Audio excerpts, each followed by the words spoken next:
जी अस्सलाम वालेकुम। कैफ 5 लेक्चर 66। अच्छा जी, पास पेपर का क्वेश्चन नंबर 1 निकालें। ये स्क्रीन अभी शो हो जाएगी आपको। पास पेपर का क्वेश्चन 1 निकाल के एडजस्टमेंट नंबर 2 में बताएं कि पेरेंट ने, पेज नंबर 568, ये पेरेंट ने सब्सिडरी को फिक्स्ड एसेट बेचा है 30 जून 14 को। सही है?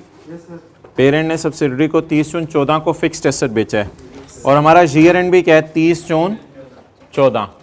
तो बताएं कोई डेप्रिसिएशन की एडजस्टमेंट की ज़रूरत पड़ेगी या फ़िलहाल नहीं पड़ेगी? फ़िलहाल नहीं पड़ेगी। हमने तो डेप्रिसिएशन निकाली थी ना, पेरेंट सब्सिडरी को फिक्स्ड एसेट बेचे, लेकिन पेरेंट ने सब्सिडरी को बेचा कब फिक्स्ड एसेट? 30 जून 14 को। या सब्सिडरी ने पेरेंट को, मुझे नहीं पता, वो देख लीजिएगा। पेरेंट या जिसने भी बेचा कब एसेट? 30 जून 14 को। और बैलेंस शीट भी किस दिन की है? तो कब से कब तक की डेप्रिसिएशन निकालते हैं? Date of sale of fixed asset से बैलेंस शीट डेट तक की। तो इसलिए फिर डेप्रिसिएशन निकालने की जरूरत नहीं पड़ेगी। No need of depreciation.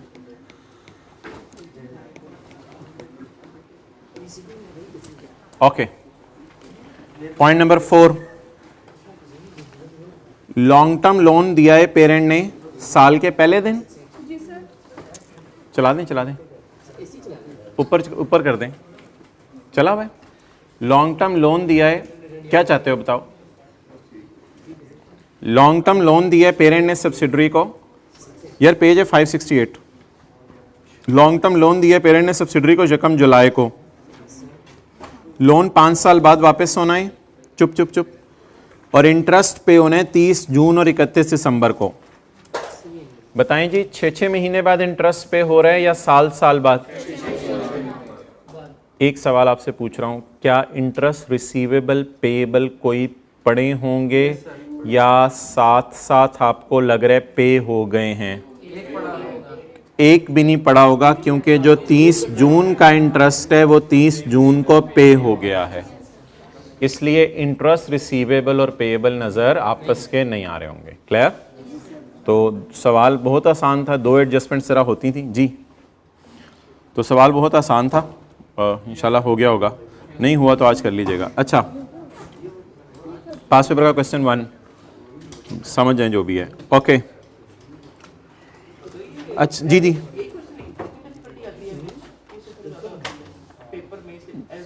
अभी चलने दो ना। पास पेपर्स में जो चीज़ें आएंगी मैं होमवर्क देता रहूँगा, फिर डिस्कस करता रहूँगा इंशाल्लाह। अच्छा, ये जो बात आपको जितने मैं सवाल करा रहा हूँ अभी तक 9-10, वो सारे पास पेपर्स की मुख्तलिफ एडजस्टमेंट्स उठाई हुई हैं। अच्छा मोहतरम, पिछली जो हमारी क्लास थी उसमें एक सवाल हम कर रहे थे जिसके बारे में आपको एक सवाल पूछना चाहिए था, जो आपने शर्म की वजह से पूछा नहीं और मैंने हया की वजह से बताया नहीं। तो वो सवाल आपको पूछना चाहिए था। वो सवाल हम कर रहे थे क्वेश्चन नंबर 15, और ज़बरदस्त एक सवाल था। काफ़ी क्लासों से चलते चलते एक सवाल बड़ा ज़बरदस्त मिला था हमें 792 में, और इसका होमवर्क क्वेश्चन 16 जो आज मेन सवाल है वो आज का क्वेश्चन 16 है। असल में ये पास पेपर का ही क्वेश्चन है जो क्वेश्चन 16 है, 1-2 एडजस्टमेंट चेंज की हुई हैं। क्वेश्चन 16 आज का आपका होमवर्क होगा, तो मेन ज़बरदस्त किस्म का होमवर्क है। अच्छा, एक बात आप मेरी गौर से सुनिएगा, तसल्ली से। मुझे ये बताएँ कि पेरेंट ने सब्सिडरी को, तसल्ली से बातें सुनिए, पेरेंट ने सब्सिडरी को किस दिन बाय किया? 1 जनवरी 16 को।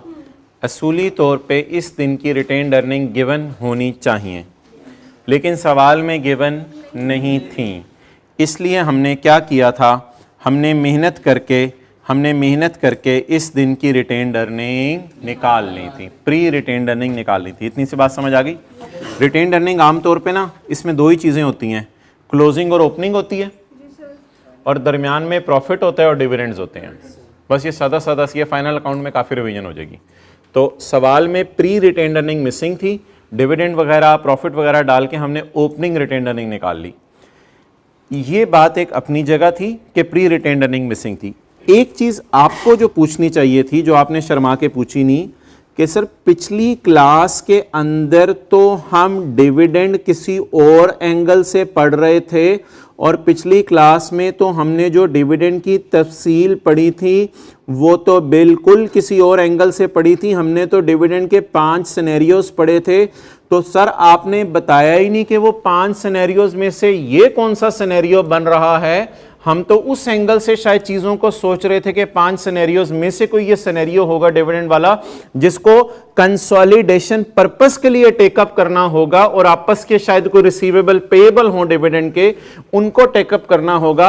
आपने तो हमें और ही चक्कर में डाल दिया। आपने तो कहा डिविडेंड को पकड़ो और पकड़ के जो है वो मिसिंग रिटेन अर्निंग वाली वर्किंग है उसमें जाके डालो और मिसिंग रिटेन अर्निंग निकाल लो। इस एंगल से तो आपने बात ही नहीं की। तो मोहतरम ये बात थी जो आपको पूछनी चाहिए थी। अब इसका जवाब भी सुन लें।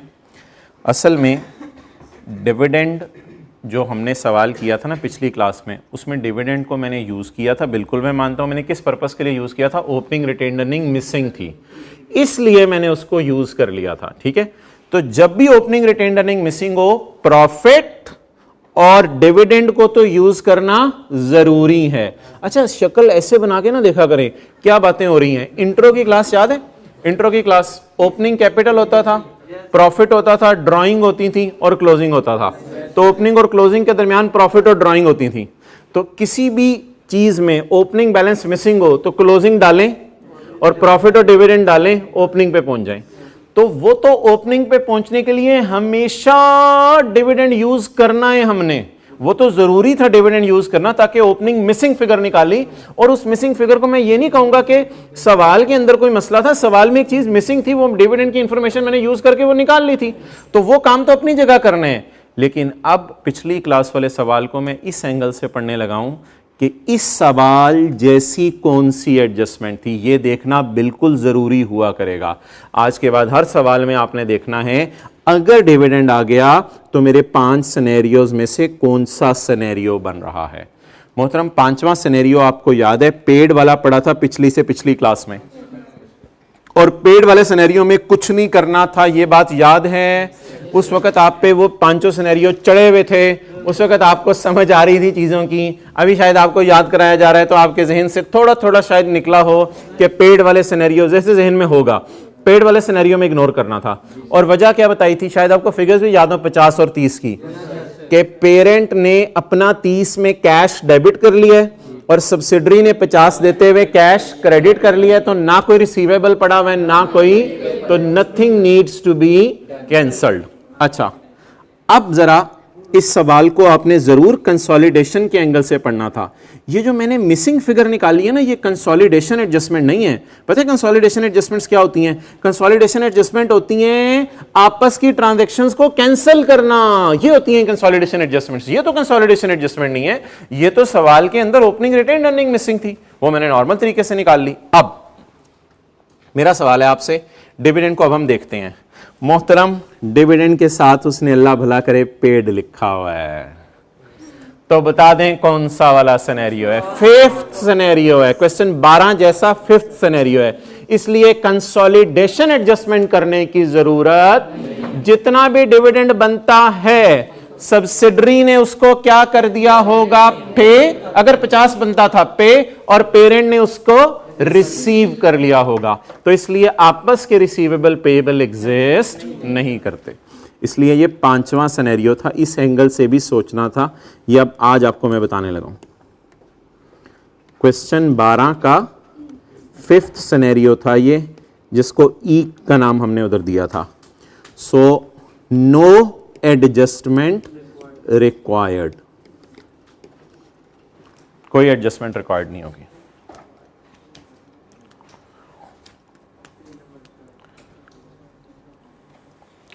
अब अगर ये मैं बात आखिरी बोलने लगा हूं, इसको प्लीज लिख लीजिएगा। बात पहले मैंने सुन लें। अगर ओपनिंग रिटेन अर्निंग मिसिंग है, वहां तो डिविडेंड यूज कर ही लें ताकि ओपनिंग रिटेन अर्निंग निकल आए, ठीक है। और इसके अलावा कंसोलिडेशन के 5 एडजस्टमेंट्स होती हैं डिविडेंड की, उसके एतबार से भी हर दफ़ा डिविडेंड को आपने सोचना है, ठीक है। उस एतबार से हमने पिछली क्लास में क्यों नहीं सोचा था? क्योंकि टाइम अवेलेबल नहीं था, पेड लिखा हुआ था, इसलिए मैं इग्नोर करके चला गया था। तो इसलिए दोनों एतबार से हम सोचा करेंगे, क्या? ओके। अच्छा, जाते जाते पिछली क्लास में एक एडजस्टमेंट की थी, उसको ज़रा रिवाइज कर लें। सब्सिडरी का सरमाया कितना था?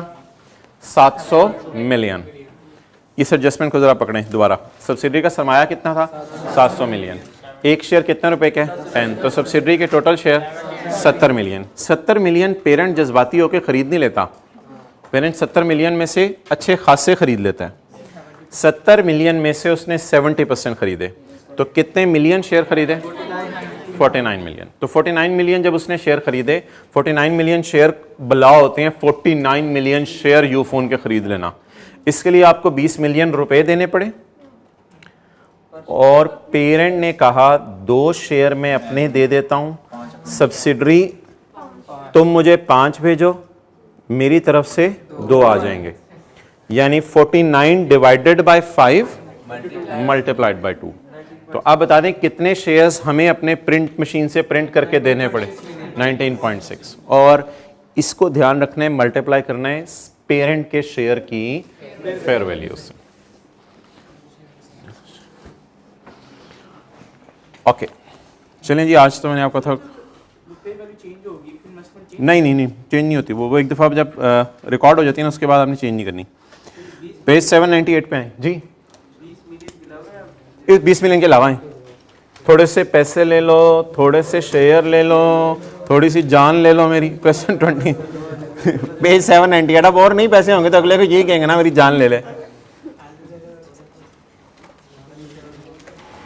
जो इब्राहिम अलैहिस्सलाम को जब कहा था ना कि इब्राहिम अलैहिस्सलाम को फरिश्तों ने कहा वो अल्लाह इब्राहिम अलैहिस्सलाम आपके खलील हैं तो हम ज़रा आजमाना चाहते हैं, तो फरिश्ते आए, उन्होंने बोला अल्लाह, तो ऐसे खूबसूरत तरीके से अल्लाह बोला कि इब्राहिम अलैहिस्सलाम ने कहा भाई दोबारा बोलो। उसने कहा ये कुछ जानवर हैं, ये आपको मुझे देने पड़ेंगे। उन्होंने कहा दे देता हूँ। फिर करते करते बात यहाँ तक आई कि दोबारा बोलो अल्लाह। तो उसने कहा आप क्या करेंगे? तो इब्राहिम अलैहिस्सलाम ने कहा अब तो मैं तुम्हारा ग़ुलाम बन सकता हूँ, लेकिन एक दफ़ा तुम्हारे मुँह से अल्लाह सुनना चाह रहा हूँ। तो इतना मोहब्बत थी सिर्फ अल्लाह के नाम से कि अपनी आपको अगले की ग़ुलामी में देने को तैयार थे। तो मैं यही कह रहा हूँ, थोड़े से पैसे ले लो, थोड़े से शेयर ले लो, नहीं तसल्ली होती, जान ले लो। P bought 75% shares of S several years ago। Question 22 है जी पेज 798 पे। The income statements are as follows. Sale आ रही है, कॉस्ट ऑफ सेल आ रही है, ग्रॉस प्रॉफिट आ रहे हैं, एडमिन एक्सपेंसेस आ रहे हैं, प्रॉफिट आ रहा है, और consolidated statement of comprehensive income हमने क्या करना है, सेपरेट फाइनेंशियल स्टेटमेंट्स को हमने क्या करना है, कंसोलिडेट। बिल्कुल उसी तरह दोनों का रेवेन्यू जमा कर दें। ये क्या होगा? पीटीसीएल की जो बोले पीटीसीएल ने जो लैंडलाइन कॉल्स वाली पैकेज लॉन्च किए हैं होगी, ये यूफोन के अनलिमिटेड पैकेजेस जो ऑन नेट ऑफ नेट सारे ये वाले पैकेजेस होंगे, ये इनके खर्चे होंगे कॉस्ट ऑफ सेल, और ये इनकी एडमिन एक्सपेंसेस होंगे। क्लियर? इन दोनों को हम जमा कर देंगे तो ग्रुप के आ जाएंगे। इस सवाल में मैंने नहीं लिखा कि पेरेंट ने सब्सिडरी को कुछ सेल किया, सब्सिडरी ने पेरेंट को, इसलिए सवाल में कुछ नहीं लिखा। बेसिक सवाल है, पहला सवाल है। तो कहाँ P&L का consolidated statement of comprehensive income बनाने। शुक्र किया तूने पूछ लिया, वरना अगर क्लास के एंड पे पूछता कि ये P&L का सवाल है तो मेरी जान निकल जानी थी। शुक्र है तूने टाइम पे पूछ लिया, ये P&L का सवाल है। अच्छा जी, parent consolidated statement of comprehensive income for year ended। ये इधर से मेरे पास जगह इधर मैं इसलिए कर रहा हूं और कोई नहीं, वो छोटा सा सवाल है। 31 12 10। चलें जी, सेल 400 एंड 200। कैमरा उधर ना करें भाई, मेरी तरफ ही रखें, ये बच्चों के पास है किताब घर में। आगे कॉस्ट ऑफ सेल 250 और 100 कितना आ गया जी? 350।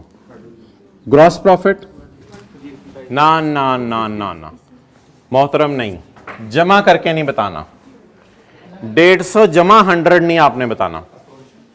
नहीं कुछ भी नहीं करना। 150 जमा 100 नहीं आपने बताना।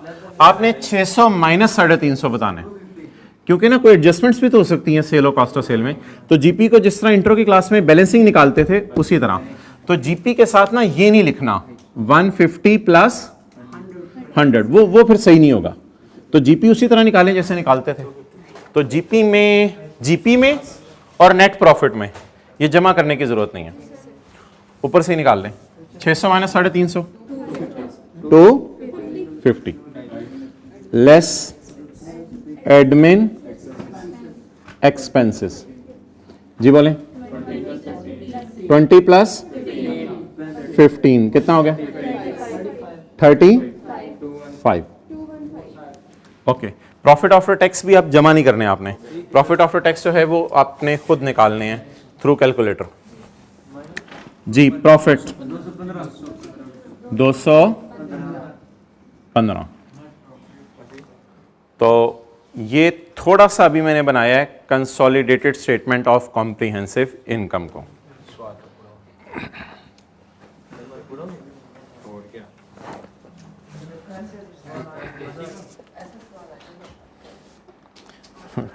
बीए कर लो।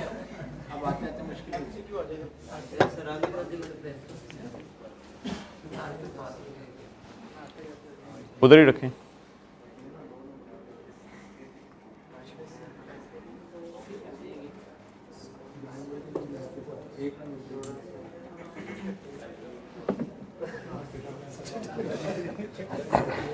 ओके चलें, अब मैं आपके सामने जरा पेन से बनाने लगा हूं इसको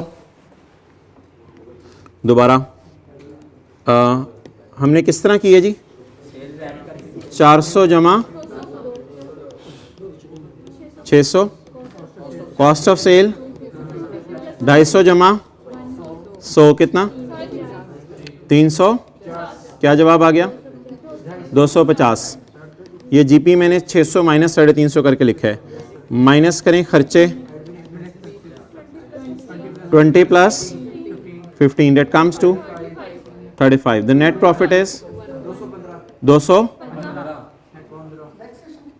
हाँ पिछले सेशन के। अच्छा अब मोहतरम ये 215 के साथ मैं लिख दूं पेरेंट को दे दें। ये 215 पेरेंट को दे दें। अच्छा चलें, एक बात बताएं मुझे, एक बात बताएं, ये जो है ये 400, 250 और 20 ये किसके प्रॉफिट्स हैं? पेरेंट के। अब गेम ऑन होने लगी है। अच्छा ये 200 और 100 ये किसके प्रॉफिट्स हैं? सब्सिडरी के।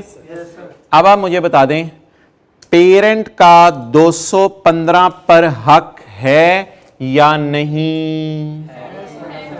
215 पे कंट्रोल मैं नहीं पूछ रहा, मैं ओनरशिप के एतबार से बात कर रहा हूं। कंट्रोल सारा है, कंट्रोल है। 215 में से अगर शरी हिस्से किए जाएं इसके और शरीयत की रूह में इनको तकसीम किया जाए तो क्या 215 सारा पेरेंट हड़प करके ले जाए? क्या आप एग्री कर रहे हैं? 215 में पेरेंट का प्रॉफिट पड़ा हुआ है 130 और सब्सिडरी का प्रॉफिट पड़ा हुआ है 85। क्या 215 is sum of parent profit and subsidiary profit? आप बता दें क्या ये सारे के आगे मैं लिख दूं शेयर ऑफ पेरेंट कि ये पेरेंट का हिस्सा है? क्यों? ये तो पेरेंट का भी है और सब्सिडरी का भी है। इसमें से ये पेरेंट का भी है और सब्सिडरी का प्रॉफिट, और सब्सिडरी के हिस्सेदार दो हैं, पेरेंट और इमरान खान।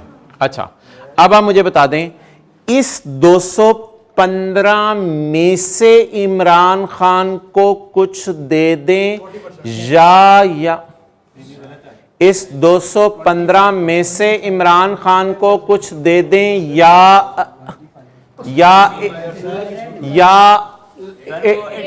85 में मैंने बोल दिया था ना, मुझे पता है बोल दिया था मैंने जी। 215 में से इमरान खान को कुछ दे दें कि 215 यार बहुत ज्यादा तो बातें सबर बात तो पूरी करने दिया करो। 215 में से 25% इमरान खान को नहीं दे सकते क्योंकि इसमें तो येलो वाले पेरेंट के प्रॉफिट्स भी पड़े हैं। किसके प्रॉफिट्स का हिस्सा किसको देना होता है? सब्सिडरी के प्रॉफिट्स का हिस्सा एनसीआई को देना होता है। एक वर्किंग में खोलने लगा हूं, वर्किंग 2 की तरह, वर्किंग 2 की तरह। इसका नाम SRE नहीं रखने लगा, S प्रॉफिट रखने लगा हूं। इसका नाम S, बैलेंस शीट में रिटेन्ड अर्निंग बांटी जाती हैं और प्रॉफिट एंड लॉस में प्रॉफिट बांटे जाते हैं। एग्रीड? बैलेंस शीट में रिटेन्ड अर्निंग बांटी जाती हैं और प्रॉफिट एंड लॉस में प्रॉफिट बांटे जाते हैं। क्या 130 और 85 दोनों एनसीआई को दे दूं या 85 का कुछ हिस्सा? जी मेरी बात खत्म हुई। वर्किंग 5 लिख लें 85 के साथ, जिस तरह आदत पड़ी हुई थी ना वर्किंग 2 वर्किंग 3, ये 85 लिख के साथ वर्किंग 5 लिख लें आज। आप बताएं ये 85 किसके प्रॉफिट हैं? इनमें से थोड़ा सा किसको दे दें? एनसीआई को, एनसीआई को दे दें। कितना इमरान खान को दे दें? 25%। कितने हैं प्रॉफिट?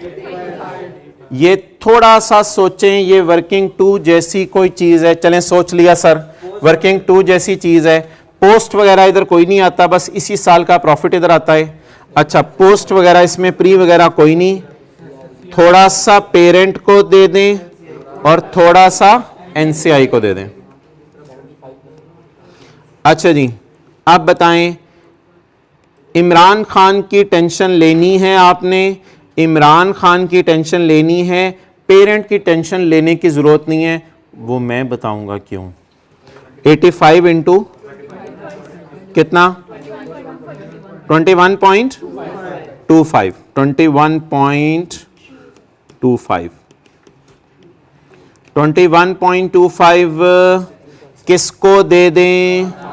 21.25। नो नीड, सीआरई का हिस्सा निकालने की जरूरत नहीं है। वो अभी मैं आपको बताऊंगा, बैलेंसिंग आ जाएगा, वो बैलेंसिंग आ जाएगा। अच्छा, अब क्या करें? इस 12.25 का क्या किया करना है? इधर देखें ऊपर 21.25 का क्या किया करना है? देखें इधर, ये 21.25 21.25 किसको दे दूं? एनसीआई को। और बकाया निकालने में बकाया 215 माइनस 21 193.75। ये किसको दे दूं? पेरेंट को। ये किसको दे दूं? पेरेंट को। अच्छा, कैलकुलेटर थामें। क्या आप एग्री करते हैं कि ये काम जो अब मैं कराने लगा हूं, ये पेपर में आपने चेक नहीं किया करना, क्योंकि आने वाले सवालों में एडजस्टमेंट्स हैं, तो इसलिए चेक नहीं किया करना, सिर्फ पहले सवाल में वेरीफाई करा रहा हूं। पेरेंट के कितने प्रॉफिट्स पेरेंट के हैं? सारे। कैलकुलेटर पे लिखें 130 प्लस 85 में से पेरेंट के कितने हैं? 75। जो मैंने कहा था निकालने की जरूरत नहीं है, नो नीड। 85 का 75% करने की जरूरत नहीं है। जी बोलें, दोनों का टोटल आ गया 193.75, लेकिन इसको आपने बैलेंसिंग निकाला करना है। इसको क्या निकाला करना है? अच्छा बता दें, ये किस किस के प्रॉफिट हैं? पेरेंट के और सब्सिडरी के प्रॉफिट्स में से थोड़ा सा किसको दे दें? इमरान खान को। बाकी सारा पेरेंट का। क्लियर? अच्छा, ये प्रेजेंटेशन एक्सेप्टेबल होगी पेपर में P&L बनाते हुए? कैसे लाइनें लगा दें? ये प्रेजेंटेशन एक्सेप्टेबल नहीं है, तो फिर क्या करेंगे? वर्किंग 5 तो करनी है ना, वर्किंग 5 तो करनी है। एक मिनट, आपने 215 इधर लिख लिया करना है दोबारा। सर ये बैलेंस शीट है। ओह नहीं भाई, बैलेंस शीट नहीं है, मैं तकसीम करने लगा हूं। 215 को इधर दोबारा लिख लिया करना है, ठीक है? इसमें से ये तो क्लोज हो चुका है, डबल अंडरलाइन हो चुका है। आपने एट्रीब्यूट करना है। ये ना प्रॉफिट एंड लॉस की दुम समझ लें।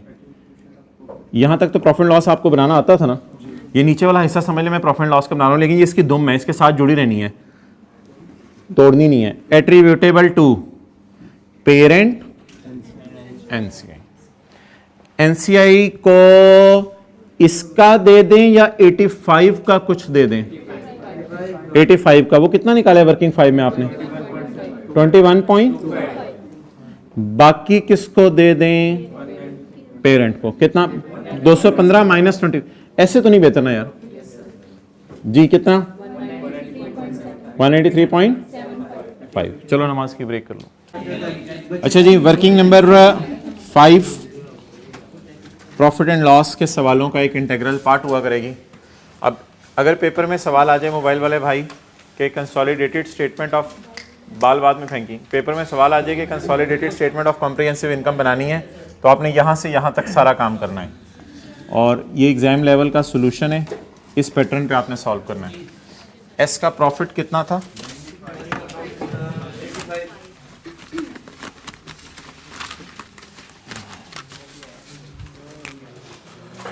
अच्छा जी, अब एक बात बतानी है आपने, ये किस किस का प्रॉफिट है? पेरेंट का और सब्सिडरी का। क्या इस सारे में से एनसीआई को दें या सब्सिडरी के प्रॉफिट में से एनसीआई को दें?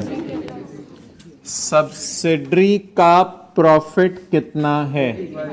85। तो 85 में से एनसीआई को दे दें, 85 में से एनसीआई को दे दें। 85 में से कैसे दिया करना है एनसीआई को? जहन में रखनी है एसआरई, एसआरई जैसी working, S profit for the year, ये एक साल की वर्किंग है। इस साल का प्रॉफिट, इस साल के प्रॉफिट में कुछ पेरेंट का है और कुछ पेरेंट की टेंशन नहीं लेनी आपने इधर, जैसे एसआरई में लेते थे, इधर सिर्फ एनसीआई की टेंशन लेनी है। 85 इंटू दैट कम्स टू 21 अब ये पूरा सवाल सॉल्व हो गया। तो बजाय कि इस सवाल को हम रिपीट करें, एक सवाल इस तरह का छोटा सा और कर लें, फिर चलते हैं आगे। P acquired 70% S,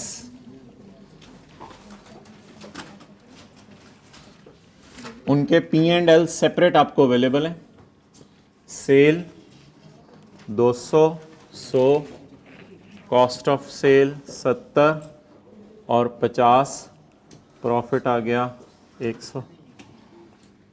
ये जीपी आ गए और खर्चे, ये सवाल मैं अपनी तरफ से बनवा रहा हूं। जी कितना आ गया? 48।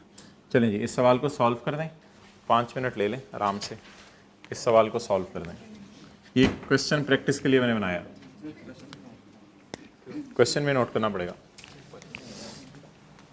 थोड़ा सा ज़रा रनिंग में आ जाए, फिर अगला सवाल करते हैं।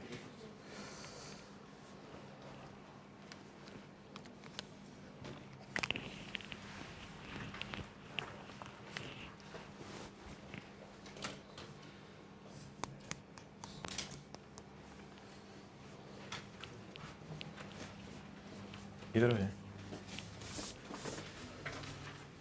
उधर ही रखिए।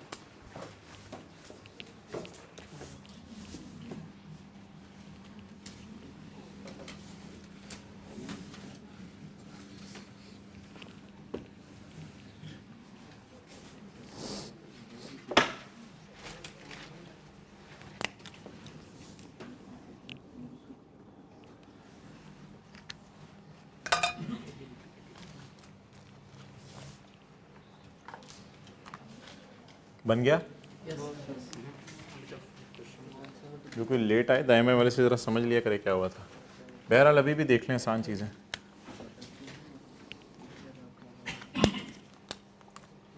डन? ओके। सेल 200 जमा 100, 300। Cost of sale 70 plus 50, that is 120। अच्छा, अब आपने ना इसको, इन दोनों को नहीं टोटल करना। 300 माइनस 120 180। पॉज करके किसी ने सॉल्व करना है ऑनलाइन में कर ले, अभी मैं बस सोल्यूशन कर रहा हूँ, उसकी तरफ देखें आप। खर्चे 5 जमा 2,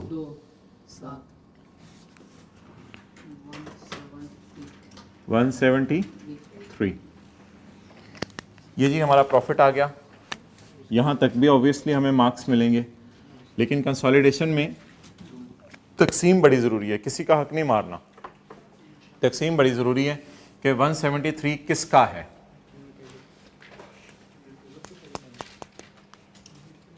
अच्छा जी, अब एक काम हमें करना चाहिए कि नहीं, सवाल जब आया करे ना तो किसका प्रॉफिट तकसीम करना होता है एनसीआई को, तो ये कितने लोगों ने ज़रा क्वेश्चन के अंदर ही लिख लिया था, ज़रा चेक करें। वर्किंग 5 कितने लोगों ने लिख लिया था, 48 के साथ हाथ खड़ा करें। तो मैंने कहा इसकी आदत डालें, जैसे बैलेंस शीट में हम लिखते थे वर्किंग 2 वर्किंग 3, तो किसके प्रॉफिट को बांटना होता है। मैं भी उसी तरह का सवाल रिवाइज करा रहा हूँ, आपको ज़रा जल्दी बैठ जाएं। किसके प्रॉफिट को बांटना होता है, सब्सिडरी के प्रॉफिट को बांटना होता है। पकड़ा दो उनको चाय पहले, फिर बीच में बांटनी पड़ेगी। अच्छा, एक हो गई, 2, ये ऊपर क्या ये इलास्टिक लगी हुई है, रबर बैंड लगा हुआ है। अच्छा अच्छा, अजीब अजीब सी बातें शुरू हो गई। चलो चलो, गिर गई है नीचे चाय लिफाफे में, किसी ने पीनी है। अच्छा चलो लिफाफा बंद कर दो, अब ऊपर से गिरा लगा दो, बैग में रख लो।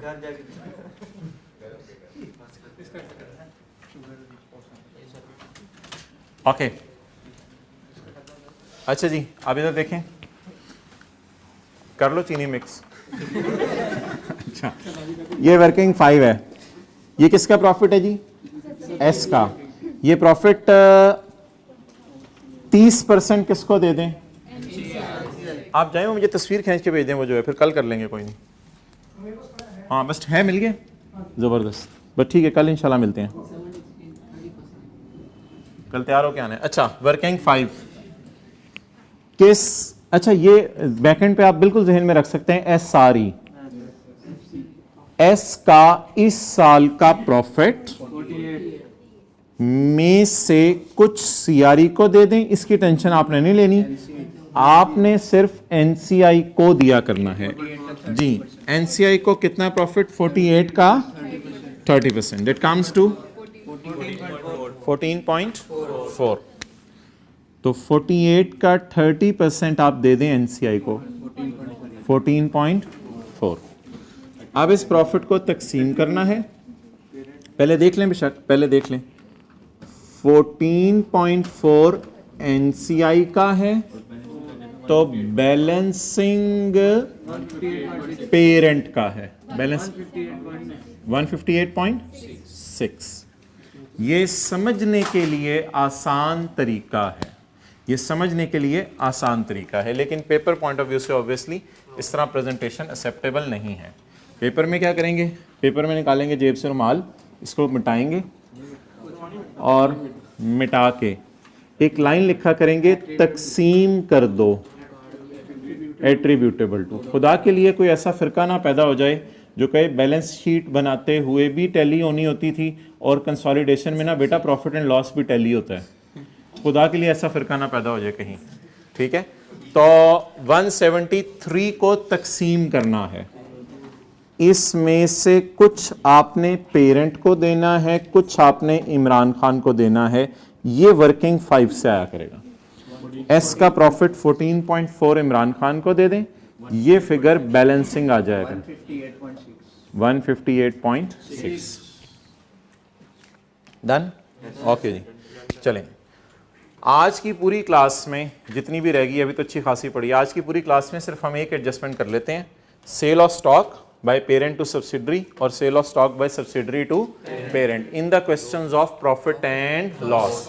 इससे पहले हम किन सवालों में कर रहे थे, बैलेंस शीट के सवालों में। अच्छा, आज आके आपको पता है, पता नहीं आप इधर कुछ ज़रा मुहज़्ज़िब से और एहतियात से अल्फाज इस्तेमाल करने वाले हजरात भी बैठे हुए हैं। बहरहाल पंजाब के इलाकों में कहा जाता है आ जाके खोती बोर्ड थले, तो वो अब आ जाके ना कुछ नहीं होता यार, खैर है, आप लोग भी कभी सुन लिया करें ऐसी बातें। तो आ जाके ना आप हजरात उधर ही आ जाएं बोर्ड थले जहाँ पे हम थे, मीन्स के where we were, O levels where we were, come back there, back to pavilion guys. Okay man, वो एक एग्जाम्पल की थी, 10 रुपए का बिस्किट 12 रुपए का बेचा, 12 रुपए वाले ने आगे 15 रुपए का बेचा।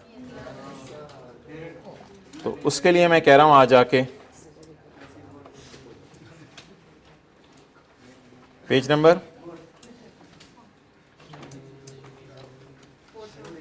475।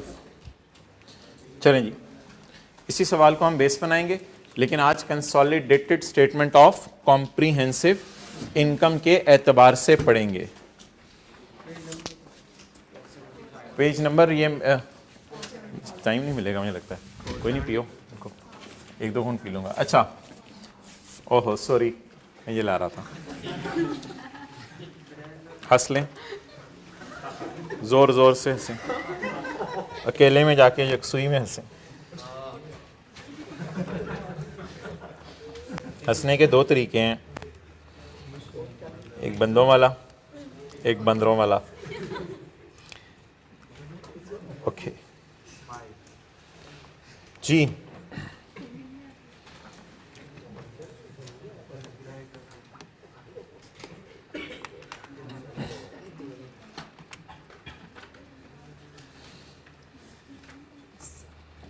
ये भी थक जाता है।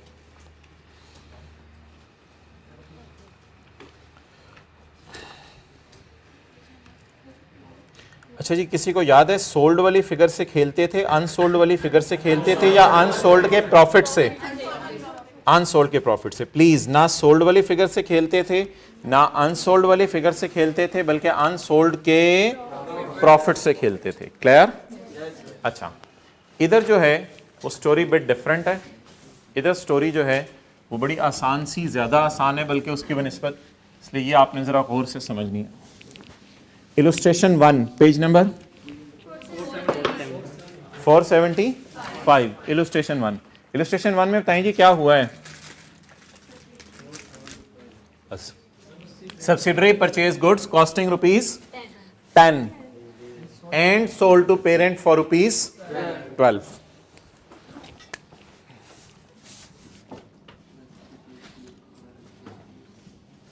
जी बताएं, subsidiary purchased goods costing ₹10 and sold to parent for ₹12। देखिएगा कहां आएगा। ना ना ना, पूरी बात करें। सही है, ये पहली लाइन मैंने पढ़ दी। इलस्ट्रेशन 1 की पहली लाइन आप दोबारा पढ़ लें। बताएं जी, लाइन बोलें दोबारा। तो इसमें ब्लैक मार्कर किसी को कह दें तो नहीं होगा सिस्टम। जी बोलें। पेरेंट सोल्ड गुड्स टू, यार तू कितने हैं यार, पेज नंबर 775 तो यार मैंने रोना आ रहा है यार, रुमाल ले आ यार, पेज 475 खोल यार, तेरी मेहरबानी यार, तेरी मेहरबानी। जैकेट पा लिया तू, शूज भी पा लेने काले, छेती कर मेरे भाई, हरी आप गाय 475 पे आए गाय। ओके जी, 475 पे क्या लिखा हुआ है? सब्सिडरी परचेज गुड्स कॉस्टिंग 10, बस इतना सा। Subsidiary purchase goods costing 10, subsidiary purchase goods costing 10, done. अगली लाइन पढ़ें। एंड सोल्ड टू बाबू, sorry, and sold to parent for ₹12। और पेरेंट को कितने की बेची? 12 की। तो पेरेंट ने इससे कितने की खरीदी? 12 की। Parent sold the goods in same year for ₹15। Parent ने बेच दी 15 की। पेरेंट ने कितने की बेच दी? 15 की। ओके, अब मैंने आपको यह बताया था कि ना ना भाई बोलना है, इसने 10 की बाहर की दुनिया से खरीदी, इसने आपस में 12 की बेची और इसने बाहर की दुनिया को 15 की बेच दी। तो मैंने आपको बताया था रियल प्रॉफिट है 5, रियल प्रॉफिट है 5। क्लियर? ओके, अब आप मुझे बता दें, सवाल के अंदर ओपनिंग स्टॉक अवेलेबल नहीं है, तो मुझे बता दें क्लोजिंग स्टॉक जो है, इसने तो 10 वाली चीज 12 की बेच दी है, तो बताएं इसका क्लोजिंग स्टॉक। इसने 12 वाली चीज 15 में बेच दी है, इसका क्लोजिंग स्टॉक 0। डन।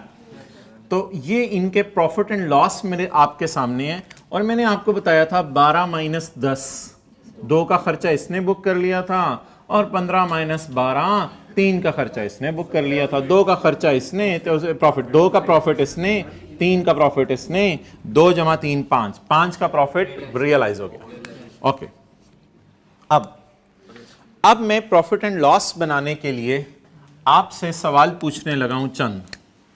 मेरा पहला सवाल इस डेटे को सामने रखते हुए, सोल्ड गुड्स बताएं कितनी है? 12 रुपए की। हमने भेजी कितने की? आपस की सेल पूछ रहा हूं ना, जिसको आप कहते हैं S2P। सोल्ड भेजी कितनी? 12 वाली। इसीलिए मैं कहता था ये सेलिंग प्राइस पे पड़ी है। इसने तो 10 रुपए की खरीद के 12 की बेची ना, ये सोल्ड हो गई। Unsold 0, unsold 0। क्यों? क्योंकि अनसोल्ड इसलिए 0 हैं कि पहले पेरेंट को बेची गई और पेरेंट ने आगे बेच दी। तो क्या ये सोल्ड है या अनसोल्ड है? अनसोल्ड। तो अनसोल्ड होते हैं closing stock. What is the amount lying in buyer stock? 0। Excellent. और मेरी बात सुना करें, ये जो सेल होती है ना, ये बाहर की दुनिया वाली की बात नहीं हो रही होती, ये सेल आपस की होती है। और आपस की आज कौन कर रहा है? डायरेक्शन क्या है? Subsidiary to parent. तो बताएं जी, 10 वाली चीज कितने की बेची? 12 की। उसने 12 वाली कितने की बेच दी? What is unsold lying in buyer stock? Unsold का प्रॉफिट निकालने की जरूरत नहीं है, क्योंकि मैंने आपको लॉजिक दी थी, सारा प्रॉफिट क्या हो गया? रियलाइज हो गया आउटसाइड वर्ल्ड से। डन। इस 0 को हम बैलेंस शीट के सवालों में कुछ नहीं करते थे, लेकिन P&L के सवालों के अंदर हम क्या करते? बैलेंस शीट के सवालों में हम इसको भी काट देते थे, इसको भी काट देते थे, इस फिगर को उठा के एंट्री करते थे। किसने बेचा? सब्सिडरी ने। किसने प्रॉफिट रिकॉर्ड किया? कौन प्रॉफिट रिवर्स करे? SRE debit, stock credit. ये हम इस 0 की एंट्री करते थे और हम इन 2 फिगर्स को इग्नोर कर देते थे। लेकिन मोहतरम, P&L में बहुत सी चीजें इग्नोर नहीं हुआ करेंगी। P&L में सेल इग्नोर नहीं हुआ करेगी। P&L में interest income, interest expense ignore नहीं हुआ करेंगे। P&L में management fees income, management fees expense ignore नहीं हुआ करेंगे। P&L में बहुत सी चीज़ें जो इग्नोर नहीं हुआ करेंगी बल्कि कंसिडर हुआ करेंगी। इस बुनियाद के ऊपर एक बात आपसे करने लगा हूँ। मुझे बता दें, अगर मैं कंसोलिडेटेड P&L बनाना चाहता हूँ तो इसके लिए मुझे कोई ना कोई क्या करनी पड़ेगी? एडजस्टमेंट्स करनी पड़ेंगी। ये कौन सी फाइनेंशियल स्टेटमेंट्स हैं? सेपरेट। मैं इनसे किसकी तरफ जाना चाह रहा हूं? Consolidated statement of comprehensive income की तरफ। मुझे बता दें, क्या सब्सिडरी ने आपस में जानने वाले को 12 की चीज बेची? क्या ये 12 की सेल आपस की है? इसको माइनस कर दूं। अच्छा, ये 10 रुपए का बिस्किट तो इसने बाहर की दुनिया से खरीदा हुआ है। क्या 12 की परचेज जानने वाले से है? इसको परचेज में से माइनस कर दूं। इधर से 15 कड्डा, इधर से 12 निकाला, इधर से 12 निकाला, सॉरी दोनों जगह से 12, इधर से 12 निकाला, इधर से 12 निकाला। अब बता दें, 12 जमा 15 minus 12, 15 consolidated statement of comprehensive income में जाएगा, जो रियल सेल है हमारी एंटिटी की। अगर हम कंबाइंड एंटिटी हैं तो रियल प्रॉफिट 15 की बेस पे कैलकुलेट होना है, क्योंकि 12 तो आर्टिफिशियल सी ट्रांजैक्शन है ना, एक पेरेंट ने सब्सिडरी को या सब्सिडरी ने पेरेंट को चीजें बेच दी। और ये परचेज 10 रुपए की आउटसाइड वर्ल्ड से की हुई है। अब पकड़ें, 10 जमा 12 माइनस 12 इज इक्वल टू 10। अब मुझे बता दें, जब मेरा consolidated statement of comprehensive income निकल के बाहर आएगी, खूब निखरी निखरी होगी, तो मुझे बता दें, ओपनिंग स्टॉक 0 सवाल में, क्लोजिंग स्टॉक 0, तो मुझे बता दें आप कि मेरा प्रॉफिट कितना आ रहा होगा? 15 माइनस 10, 5, और 5 का मेरा रियल प्रॉफिट है। तो बता दें, सेपरेट फाइनेंशियल स्टेटमेंट्स में क्या पड़ा हुआ था? इसकी किताबों में सेल, ये डेटर क्रेडिटर होते थे, वो नहीं याद आ रहा है? एक की किताबों में डेटर पड़े होते थे, दूसरी किताबों में क्रेडिटर पड़े होते थे। क्लियर? इसी तरह इधर क्या है? एक की किताबों में, दूसरे की किताबों में परचेज पड़ी हुई है।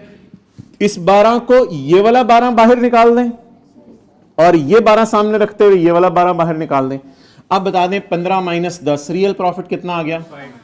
तो ये 12 अब इग्नोर नहीं करना प्रॉफिट एंड लॉस के सवालों में।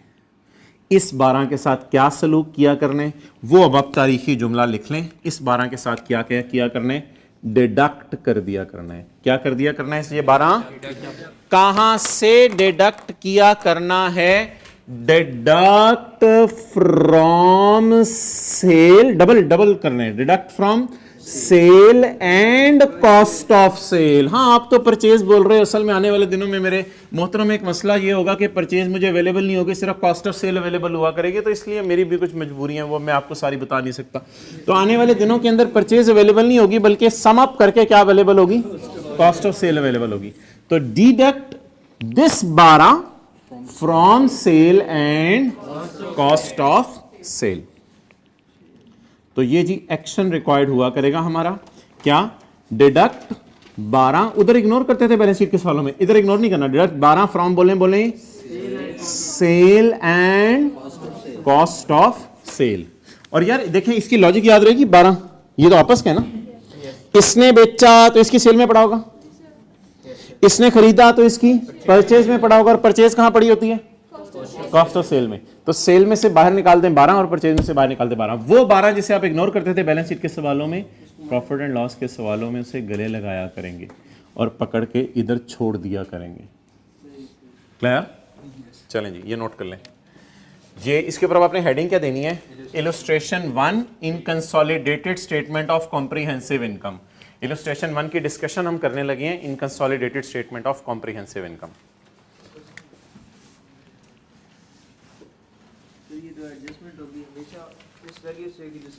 जो हाँ, जो सोल्ड की फिगर है, जो सोल्ड की फिगर है, जो उसने भेजी थी, क्योंकि एक ने सेल में, सादा सी बात है यार, किन चक्रों में पड़े हुए हैं, एक ने बेचा तो सेल में डाला है, दूसरे ने खरीदा तो बस उसको दोनों जगह से माइनस कर दें।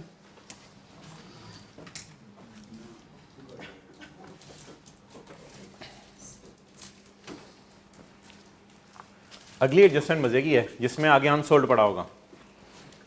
अगली एडजस्टमेंट मजे की है, वो समझने वाली होगी जरा। आसान तो ये भी है, आसान वो भी है। चलें जी, ये इलस्ट्रेशन 1 हो गई। आज हमने किस एतबार से की, consolidated statement of comprehensive income के एतबार से डिस्कशन किया। अच्छा, ये कौन सी फाइनेंशियल स्टेटमेंट थी, सेपरेट। इनमें से 12 बाहर निकाल दिया, अल्हम्दुलिल्लाह। 15 माइनस 10 कितना प्रॉफिट पड़ा हुआ है, 5 का प्रॉफिट पड़ा हुआ। तो ये बस लिख लें मेन बात, deduct 12 from sale and cost of sale. अच्छा जी, आगे मूव करें। इलस्ट्रेशन 2, कुछ याद है क्या था, कुछ इसमें याद होगा यार, ऐसे तो ना करें, याद होगा। सब्सिडरी ने, अच्छा चलें उधर रखें, अभी नोट करें कुछ लोग।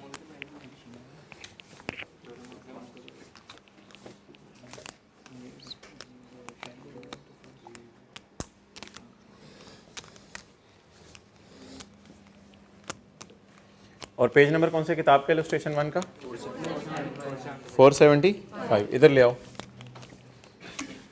अच्छा जी, अगला सवाल पढ़ते हैं। Subsidiary purchase goods costing ₹10। Subsidiary ने 10 रुपए की कॉस्ट वाली चीज़ें जो है वो बाय की हैं।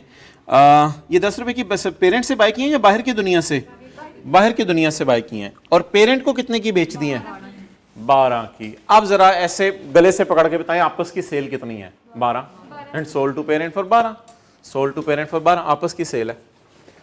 अच्छा जी, पहले तो आप इतनी सी बात लिख लेते हैं, ये क्लोजिंग स्टॉक। अच्छा, सेल, ये अनसोल्ड लिखा हुआ है, ये अनसोल्ड का प्रॉफिट लिखा हुआ है। अच्छा, इधर से शुरू कर लेते हैं। Sale, SP adjustment consolidated statement of comprehensive income. ये एडजस्टमेंट का कॉलम मैंने, बैलेंस शीट में भी एडजस्टमेंट्स होती थी, और एडजस्टमेंट होकर consolidated statement of financial position आ जाती थी। प्लस माइनस यही होते थे। नहीं, इसका इस तरह फॉर्मेट नहीं बनाएंगे, फॉर्मेट उसी तरह प्लस माइनस किया करेंगे। अभी तरह लॉजिक दिया तो इसलिए एडजस्टमेंट वाला कॉलम डाल दिया। अच्छा जी, अधूरी अधूरी बात पोस्ट किया करें। सब्सिडरी परचेज गुड्स कॉस्टिंग 10, ये तो नहीं लिखा हुआ पेरेंट से, तो ये तो बाहर की दुनिया से खरीदी। Subsidiary purchase biscuit costing ₹10।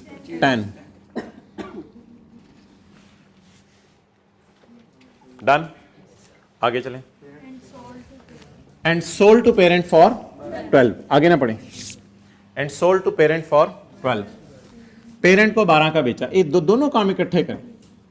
अभी मैं सेपरेट फाइनेंशियल स्टेटमेंट बना रहा हूं इनकी। Sold to parent for 12, done. जब इसने बेच दिया तो इसका क्लोजिंग स्टॉक 0 हो गया। आगे पढ़ें। पेरेंट ने खूब जान मारी, दिन रात एक को कहा खुदा के लिए ये बिस्किट ले लो, ये करके AFC हो जाता है। लोगों ने कहा कैफ भी हो जाए तो हमने नहीं लेना, कर लो। Parent did not sold the goods till year end. Parent ने ईयर एंड तक जो है वो चीजें नहीं बेची। बोले जी पेरेंट की सेल 0। अब घबराना नहीं है, आपने क्लोजिंग स्टॉक हिम्मत करके लिखवाना है। जो परचेज है वही क्लोजिंग में पड़ा होगा, जो परचेज है वही। कोई साइन सून लगवाने हैं तो वो मुझे बाद में लगवा दीजिएगा आप, उसकी मुझे भी टेंशन नहीं है। मुझे पता है क्लोजिंग स्टॉक वगैरह माइनस होते हैं, लेकिन मैं कौन से इधर प्रॉफिट्स निकाल रहा हूँ, मैंने तो बारों बार प्रॉफिट यहाँ निकालने हैं, तो मुझे पता है क्लोजिंग स्टॉक माइनस होता है। ओके, तो जो परचेज है वही क्लोजिंग स्टॉक है। डन। अब आपने मुझे ये तीनों चीजें बतानी है। वर्किंग, ये एग्जाम वाली वर्किंग है। किसने किसको बेचा, कितने का बेचा। नहीं नहीं, ये तो बाहर से खरीदा हो यार, प्लीज। कितने का बेचा, 12 का। अनसोल्ड अगले की किताबों में पड़ा हुआ है।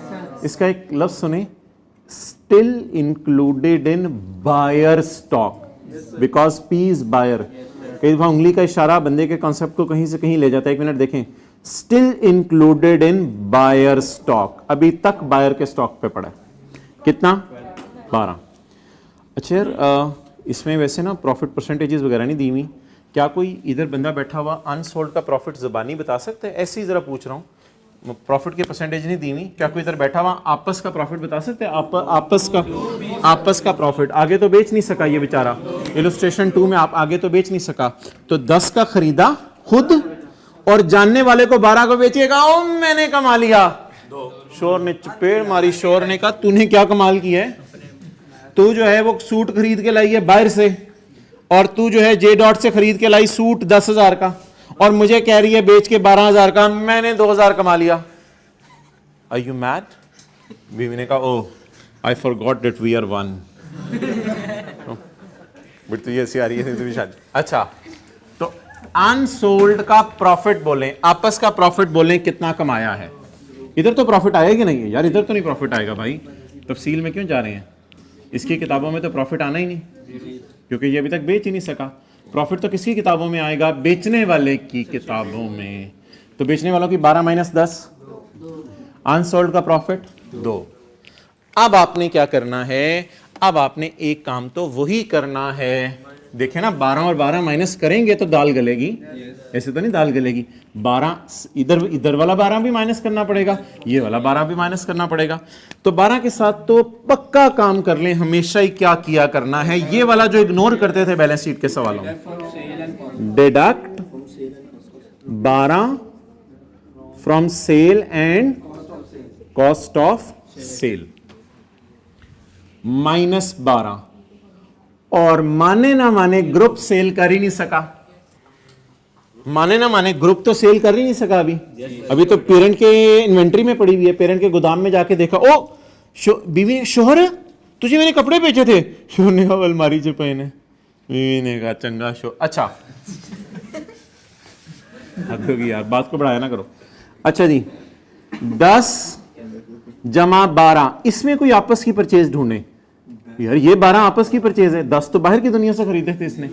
अगर ये इसको आपस की सेल कह रहा है तो पेरेंट इसे आपस की परचेज कह रहा होगा। तो वही काम जो मैंने आपको कहा है, बोले काम, deduct 12 from sale and 12 from cost of sale. ये पहला काम मैंने कर दिया। एक काम यहां और करना है आपने, एक काम यहां और करना है। आप देख लो, 10 जमा 12 माइनस 12, 10। यार परचेज तो किया ना हम लोगों ने 10 का, परचेज तो बाहर की दुनिया से किया हुआ है ना 10 का। लॉजिक बड़ी जबरदस्त चल रही है, परचेज बाहर की दुनिया से 10 का किया हुआ है हमने। समझ आ रही बात? अच्छा, आप मुझे ये बता दें एक बात कि क्लोजिंग स्टॉक ग्रुप के एंगल से कितना होना चाहिए। ये जरा एक पक्की ठक्की बात बताइएगा। क्लोजिंग स्टॉक आपको पता है लोअर ऑफ कॉस्ट और एनआरवी पे आता है। क्लोजिंग स्टॉक सेलिंग प्राइस पे नहीं आता। अब क्लोजिंग स्टॉक जरा मुझे बताएं, ग्रुप के लिए कॉस्ट कितनी पड़ी है? आपस में जानने वाले को बेच के बिला वजह कॉस्ट बढ़ाने की कोशिश की गई है। ओवरऑल ग्रुप को कितने की पड़ी है चीज? 10 की पड़ी है। तो आपको याद है अनसोल्ड का प्रॉफिट हम क्लोजिंग स्टॉक में से माइनस करते थे। किसी को याद आ रहा है? स्टॉक कम होता था, स्टॉक कम होता था, तो स्टॉक को कितने से कम कर दें? तो मोहतरम ये तो इस 2 की एडजस्टमेंट भी तो करनी पड़ेगी, इस 2 की भी तो एडजस्टमेंट करनी पड़ेगी। तो इस 2 को यहां से कम कर दें। इससे होगा क्या? इससे होगा क्या? बोले मैं स्टॉक क्या कर रहा हूं? डिक्रीज। ये ना कहिएगा सर डबल एंट्री नहीं हो रही। डबल एंट्री कई चीजों की बैलेंस शीट में जाके टैली होती है, एक इंपैक्ट इधर जाता है दूसरा बैलेंस शीट में जाता है, तो ये ना कहिएगा डबल एंट्री नहीं हो रही। तो मुझे बता दें इधर से -2 क्यों करना बनता है? क्योंकि स्टॉक फूला पड़ा है। वैसे ग्रुप को कितने का पड़ा है स्टॉक? 10 का, तो 12 पे पड़ा हुआ है, तो 2 इधर से माइनस कर दें। तो 12 - 2 करूंगा तो ये 10 आ जाएगा। अब इन द एंड जब ये चीज बाहर की दुनिया को बिकी ही नहीं, बोलें बोलें बोलें, जब ये चीज बाहर की दुनिया को बिकी ही नहीं, तो कंसोलिडेटेड प्रॉफिट एंड लॉस ने कहा कंसोलिडेशन के एंगल से प्रॉफिट नहीं आया, कंसोलिडेशन के एंगल से प्रॉफिट नहीं आया।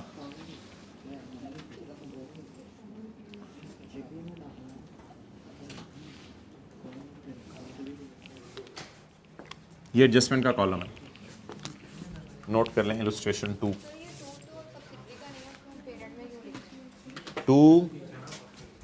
सब्सिडरी का भेजा हुआ नहीं, ये तो ये वाला 2 अनसोल्ड प्रॉफिट। ये आप क्या पूछ रही हैं? ये हाँ सब्सिडरी का प्रॉफिट है, बिल्कुल सही है।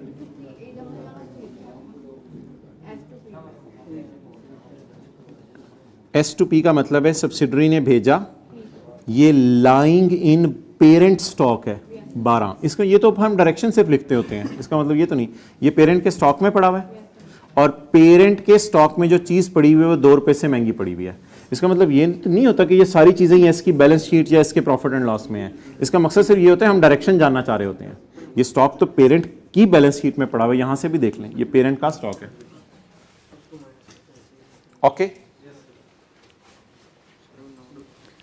अच्छा जी, अब एक बात मुझे जरा आपने बतानी है, स्टॉक डिक्रीज करने की किसी को एंट्री आती हो? स्टॉक डिक्रीज करने की, स्टॉक क्रेडिट करने, स्टॉक क्या करना है? क्रेडिट करना है। अच्छा डेबिट क्या करना है? इसके ऊपर मेरी अलग बहस है। डेबिट क्या करना है? इस पर मेरी अलग बहस है, ये मैं बाद में करता हूं आपसे। अच्छा मुझे ये बता दें कि अब किस किस एडजस्टमेंट को पोस्ट करना पड़ेगा? सोल्ड की टेंशन लेनी है, अनसोल्ड की टेंशन लेनी है, अनसोल्ड के प्रॉफिट की टेंशन लेनी है। जी 2 चीजों की टेंशन लेनी है। नंबर 1 सोल्ड की टेंशन लेनी है और अनसोल्ड के प्रॉफिट की टेंशन लेनी है। और प्रॉफिट की टेंशन इसलिए लेनी है कि प्रॉफिट बुक हो चुका है, प्रॉफिट को क्या करना है? कम करना है। तो अभी मैं आपके सामने एक प्रॉफिट एंड लॉस खोलने लगा हूं, उस प्रॉफिट एंड लॉस में हम प्रॉफिट को कम करेंगे। उसके बाद ये एडजस्टमेंट मैं खुली रहने देता हूं ताकि इसकी फिगर्स में यूज कर सकूं। एक छोटा सा क्वेश्चन देख लें, इसकी जनरल एंट्री में करा देता हूं, थोड़ा सब्र कर लो। एक छोटा सा क्वेश्चन देख लें, क्वेश्चन 23 या 4 है, क्या है question 20?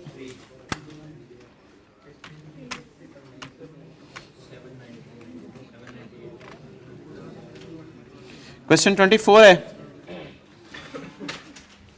Question 24। Entity P bought, page number 798। चलिए आप रिलैक्स हो जाए, आसान सा एक सवाल कराते हैं। 2-3 एक लाइन की एडजस्टमेंट है। Entity P bought 70% of S several years ago. During the year, S sold goods for 60. S ने चीजें बेची कितने की? 60 की, to P at a markup of 25%. At year end, P still had 1/4 of these goods in inventory. तो वो working मुझे करके बता दें जो वर्किंग हम किया करते थे। पेन पकड़ाना, वो वर्किंग मुझे करके बता दें जो वर्किंग हम किया करते थे। फिलहाल आप भूल जाएंगे ये प्रॉफिट एंड लॉस का सवाल है या बैलेंस शीट का सवाल है।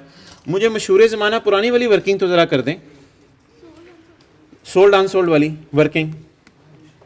जी किसने बेचा? सब्सिडरी ने। किसको?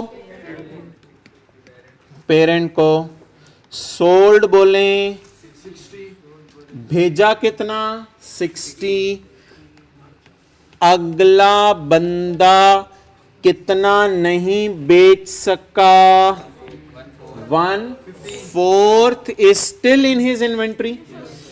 तो 60 का 1/4 नहीं बेच सका, कितना हो गया 15। इसका मतलब है 15 अभी तक उसके स्टॉक में पड़ा है। इसको इस तरह समझ लो यार, 60 चीजें ट्रक में डाल के भेजी और अभी तक पेरेंट के गोदाम में 15 पड़ी हैं, अभी तक पेरेंट के गोदाम में 15 पड़ी हैं।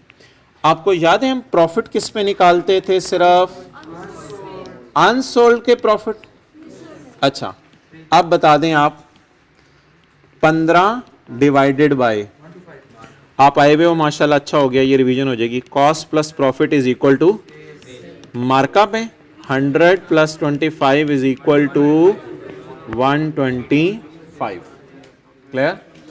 तो आप बता दें 15 divided by 125 multiplied by is equal to 3।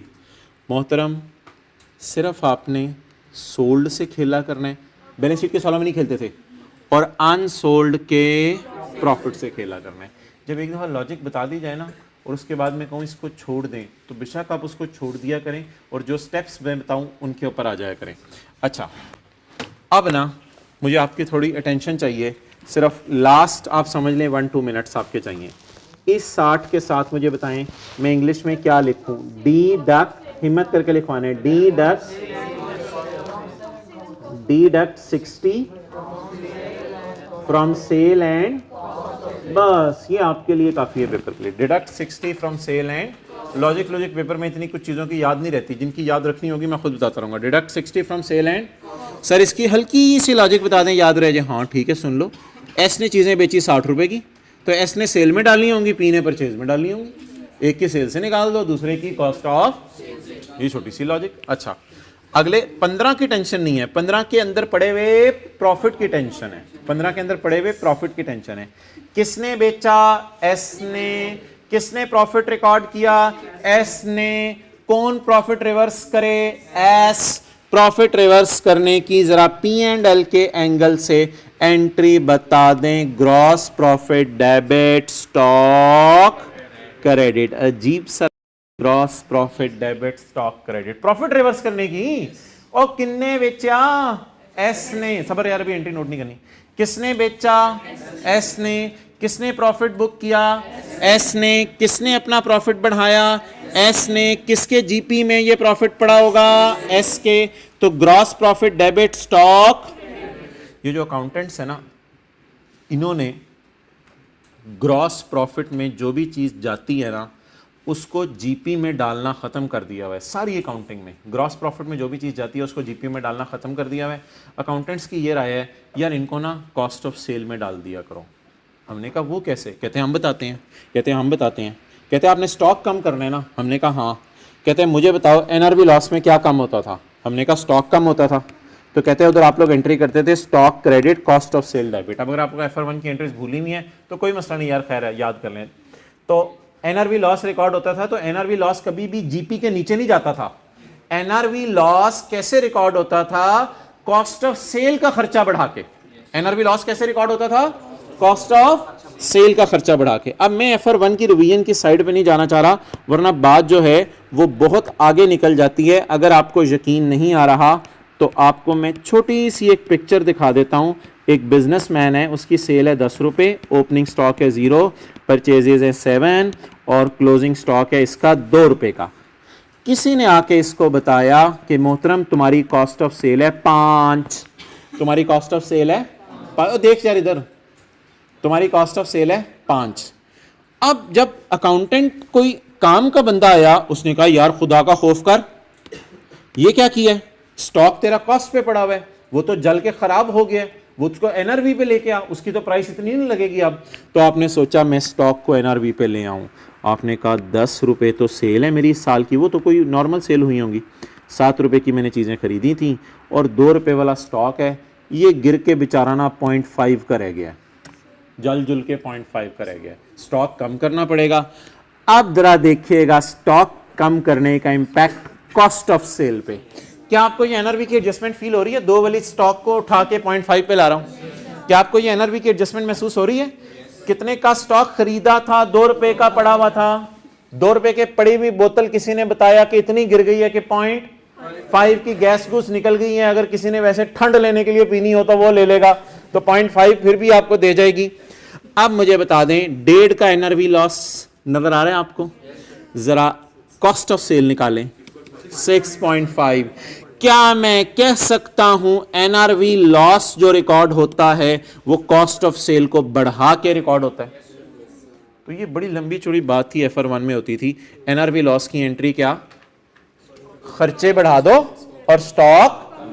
इधर भी मोहतरम अकाउंटेंट्स कहते हैं कि अगर किसने बेचा? सब्सिडरी ने। किसने प्रॉफिट रिकॉर्ड किया? सब्सिडरी ने। कौन प्रॉफिट रिवर्स करे? सब्सिडरी। तो सब्सिडरी का जीपी रिवर्स कराओ। आपका तो दिल चाह रहा है ना एसआरई डेबिट करो, कहते हैं रिटेन्ड अर्निंग छोड़ो, ये तो प्रॉफिट एंड लॉस का सवाल शुरू हुआ है। एसआरई की बजाय एस का जीपी रिवर्स करो। लेकिन जीपी रिवर्स करने से बेहतर है कि स्टॉक कम करना है तो कॉस्ट ऑफ सेल बढ़ा दें। जब कॉस्ट ऑफ सेल खर्चा बढ़ाएंगे तो जीपी खुद ही कम हो जाएगा। समझ आई बात? जब कॉस्ट ऑफ सेल बढ़ाएंगे तो जीपी खुद ही।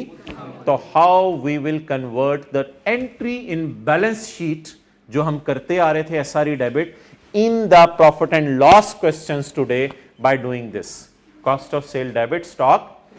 ये बिल्कुल नई चीज आ गई आज जो पहले नहीं होती थी, और ये एंट्री थोड़ी सी हमने सेटमेट करके बदल दी। और इस एंट्री को रट्टा भी नहीं मारना। अगर पेपर में कभी भूल गई तो आपको पता होता है स्टॉक क्रेडिट ही होता है, तो फिर डेबिट क्या होगा?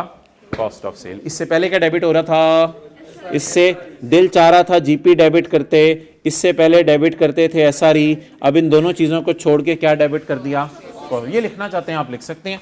तो ये मोहतरम वर्किंग है इस सवाल की। बस अब मैं सवाल को एग्जाम लेवल का शुरू करता हूं, ये नोट कर लें।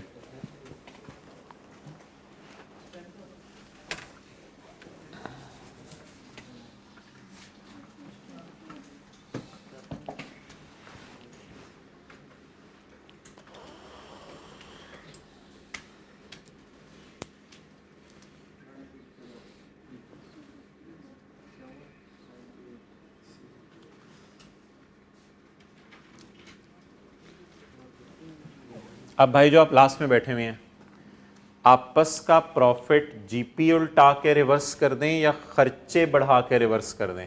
हमारी मर्जी है, खर्चे बढ़ा के रिवर्स कर देते हैं। खर्चे बढ़ा देंगे खुद ही जीपी क्या हो जाएगा? कम हो जाएगा। कम हो जाएगा, कम हो जाएगा, बढ़ जाएगा ना बोली। खर्चे बढ़ा देंगे, cost of sale debit, GP खुद ही कम हो जाएगा। जीपी डेबिट, जीपी कम हो रहा है, कैसे करना है? कॉस्ट ऑफ सेल खर्चा बढ़ा दो, जीपी खुद ही कम हो जाएगा। डन? ओके।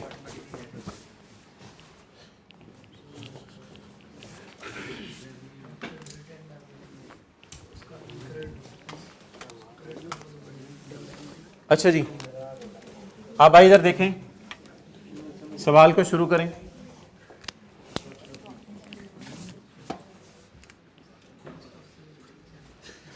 इस एडजस्टमेंट को जरा मैं मक्खन में से बाल की तरह साइड पे निकाल रहा हूं। मुझे ज़रा P&L जैसे पुराना बना रहे थे थोड़ी देर पहले तक, उस तरह बनवा दें। 800 जमा 450, 350, 350 जमा तो 150, फिर 120 जमा 80। चलें जी, प्रॉफिट एंड लॉस बनाएं। ये मैं एग्जाम लेवल का सॉल्यूशन शुरू करने लगा हूँ। Answer number 24। Parent group consolidated statement of for year ended 31 December 2010।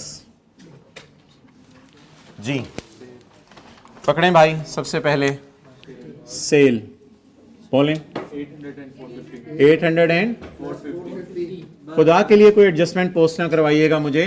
Balance sheet के सवालों की तरह चलें, बिना एडजस्टमेंट्स पोस्ट किए पहले इजी मार्क्स ले लें पेपर में। कॉस्ट ऑफ सेल 350 और 150। जीपी नहीं, अब जीपी इधर भी नहीं निकालना, सब्र करो।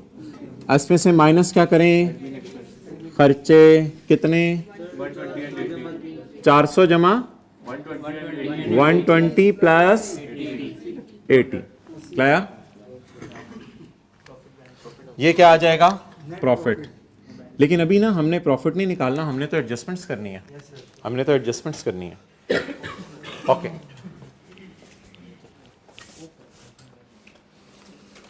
जी, एडजस्टमेंट्स अब आप मुझे बताना शुरू करें। किसने बेचा? सब्सिडरी ने।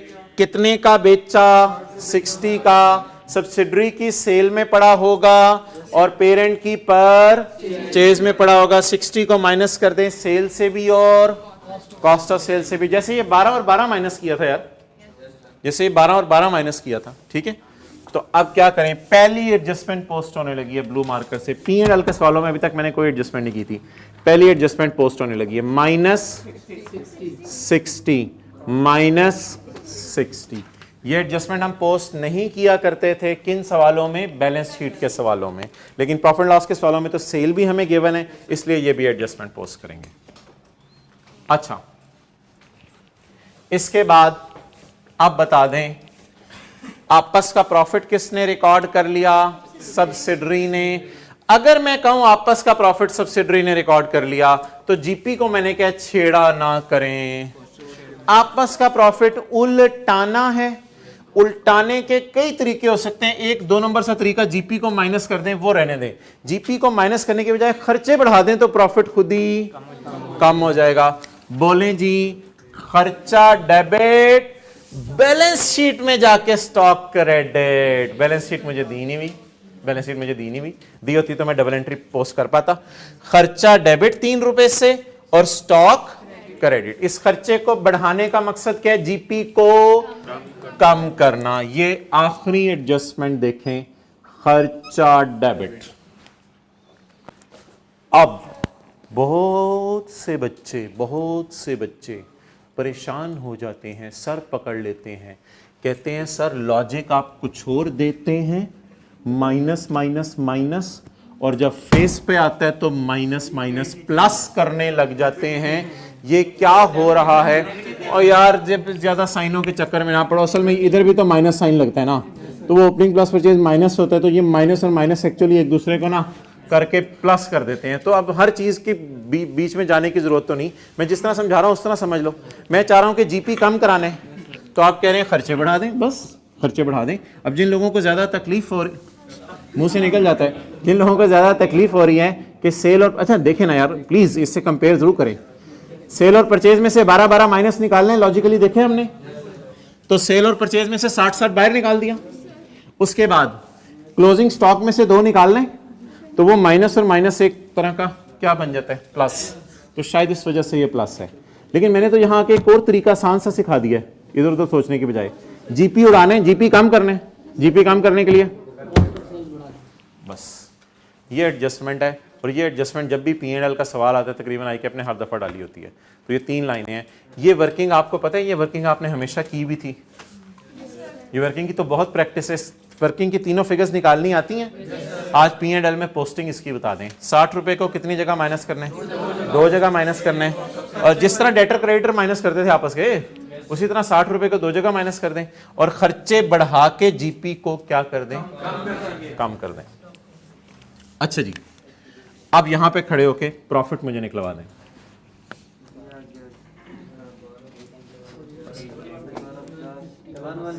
वन 90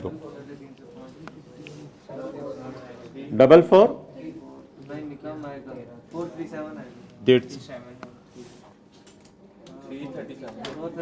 437 यार क्या 350 जमा, और छोड़ दें यार, 350 जमा 150 500, 500 में से 60 गए 440, 440 में 3 जमा करें, जाने दो यार। मैंने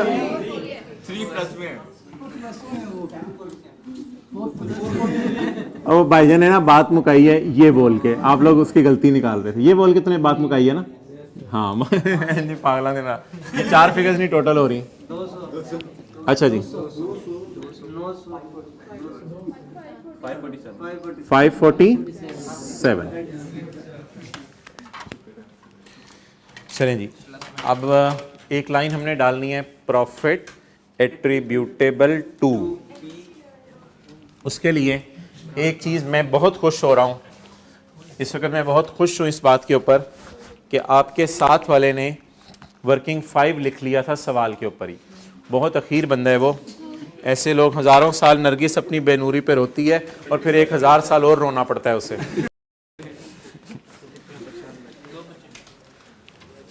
ओके जी मोहतरम,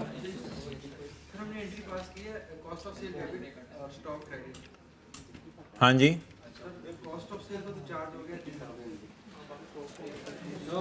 जी बिल्कुल। मोहतरम पूछ रहे हैं कि इसकी डबल एंट्री नहीं हुई। खर्चा डेबिट, बैलेंस शीट में जाके हम स्टॉक क्रेडिट करेंगे जब कभी P&L बैलेंस शीट के इकट्ठे सवाल आएंगे।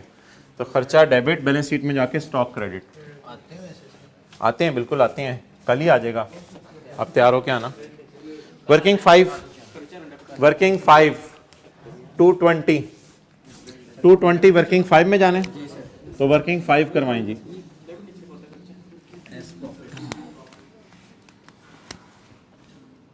वर्किंग 5 किस वर्किंग जैसी? वर्किंग 2 जैसी। उसमें एस की रिटेन्ड अर्निंग आती थी, इसमें एस का प्रॉफिट आएगा। एस का प्रॉफिट बोलें तो 220। ये सारा एनसीआई को दे दें या जितना एनसीआई का बनता है, जितना बनता है 220।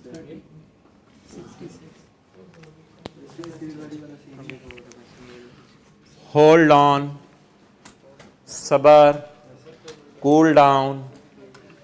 एक बात आपने मुझे बतानी है, एस के प्रॉफिट्स को जिस तरह एसआरई को एडजस्ट करके पोस्ट किया जाता था, क्या एस के प्रॉफिट्स को एडजस्ट करके पोस्ट किया जाए?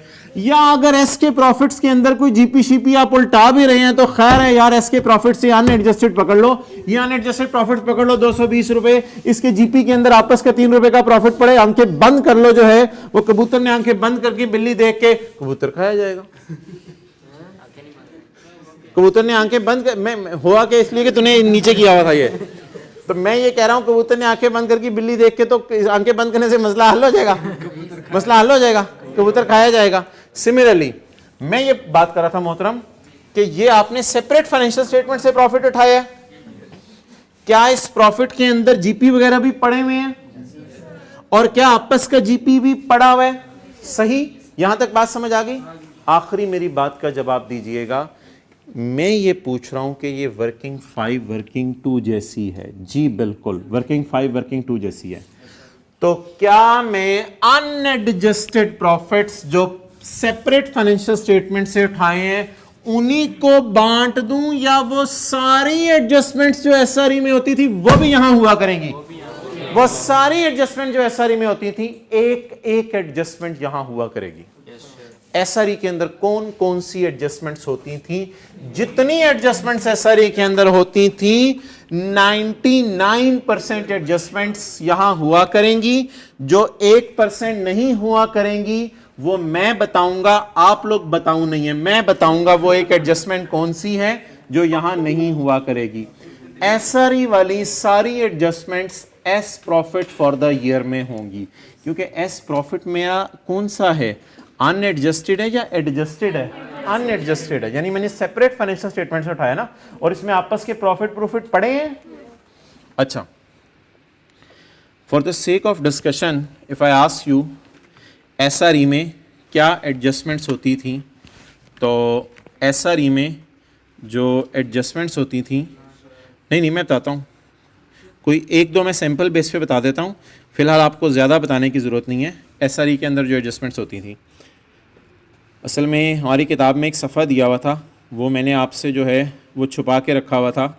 ये सफ़ा था पेज नंबर 488। इसमें ना सारी वर्किंग्स के पैटर्न्स दिए हुए हैं, सारी वर्किंग्स के पैटर्न दिए हुए हैं, लेकिन ये सफ़ा इसलिए छुपा के रखा हुआ था कि अभी भी ये पैटर्न हमारे पूरे नहीं हुए कि आप सारा देख सकें। मिसाल 487। मिसाल के तौर पे आपको पता है इन्वेस्टमेंट्स आती हैं, ये एडजस्टमेंट अकाउंट का नाम कॉस्ट ऑफ इन्वेस्टमेंट रखा हुआ है। वर्किंग वन में इन्वेस्टमेंट आती हैं, फेयर वैल्यू कभी कभी एनसीआई फेयर वैल्यू पे आती है, कभी प्रोपोर्शनेट इधर शेयर कैपिटल आता है, सब्सिडरी का शेयर प्रीमियम आता है, प्री एक्विजिशन रिटेन्ड अर्निंग आती हैं, प्री एक्विजिशन कैपिटल रिजर्व आते हैं, रिवैल्यूएशन सरप्लस लॉस आता है। ये नहीं अभी समझ आएगी आपको। गुडविल कभी इधर आ जाती है, कभी इधर आ जाती है, ये नोट भी अभी आपको समझ नहीं आएगा। मैं यार कुछ और पूछने आया हूँ, एसआरई के अंदर किसी को याद हो क्या क्या एडजस्टमेंट्स होती थी?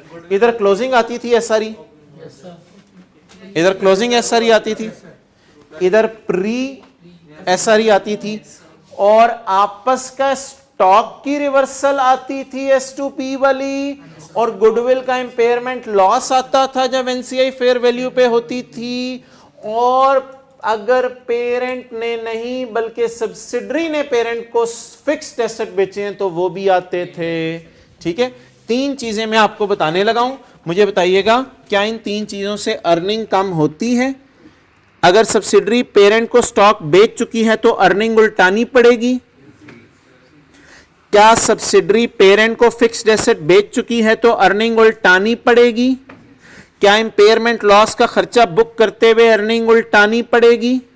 क्या किसी एसेट के ऊपर रिवैल्यूएशन सरप्लस आया है, उसकी डेप्रिसिएशन यहां डालते थे, किसी को याद है? एसआरई में सारी सरप्लस की डेप्रिसिएशंस डाली जाती थी। तो यही तो चार एडजस्टमेंट्स कितने दिनों से हम लगे हुए थे। दूसरी साइड पे ना देखें, जो मैं बता रहा हूं उसके ऊपर रहें।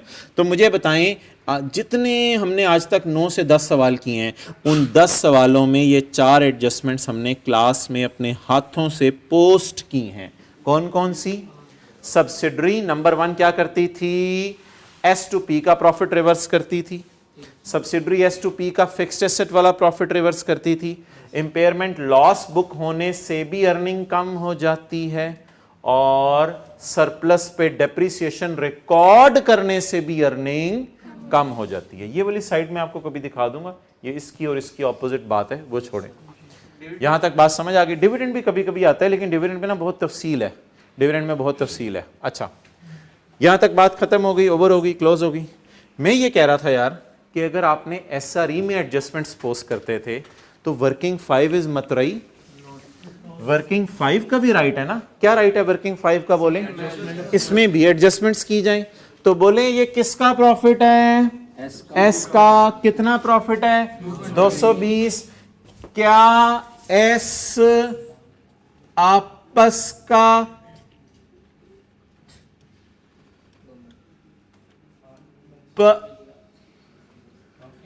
क्या एस आपस का प्रॉफिट रिकॉर्ड कर चुकी है? तो ये 3 रुपए लेके जाना ना भूलें। जैसे कि वर्किंग 5 में जाता था वैसे ही, जैसे कि वर्किंग 2 में जाता था वैसे ही वर्किंग 5 में जाएगा। तो कितने लोगों को याद आ रहा है? इधर S2P का प्रॉफिट रिवर्स होता था, ये बात याद आ रही? SRE में जाता था, आज S प्रॉफिट में जा रहा है।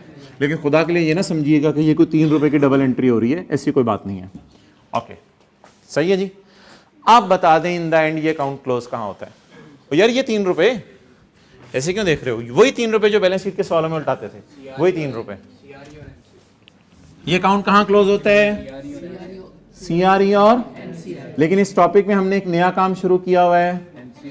क्या काम शुरू किया हुआ है नया? NCI को लिफ्ट कराते हैं, CRE को लिफ्ट नहीं करवाते। चलें जी, 220 माइनस 3 217, तो 217 इंटू 30% 65.1, और इसकी, हाँ इसको भी निकाल सकते हैं लेकिन वो बड़ी लंबी कैलकुलेशन हो जाएगी।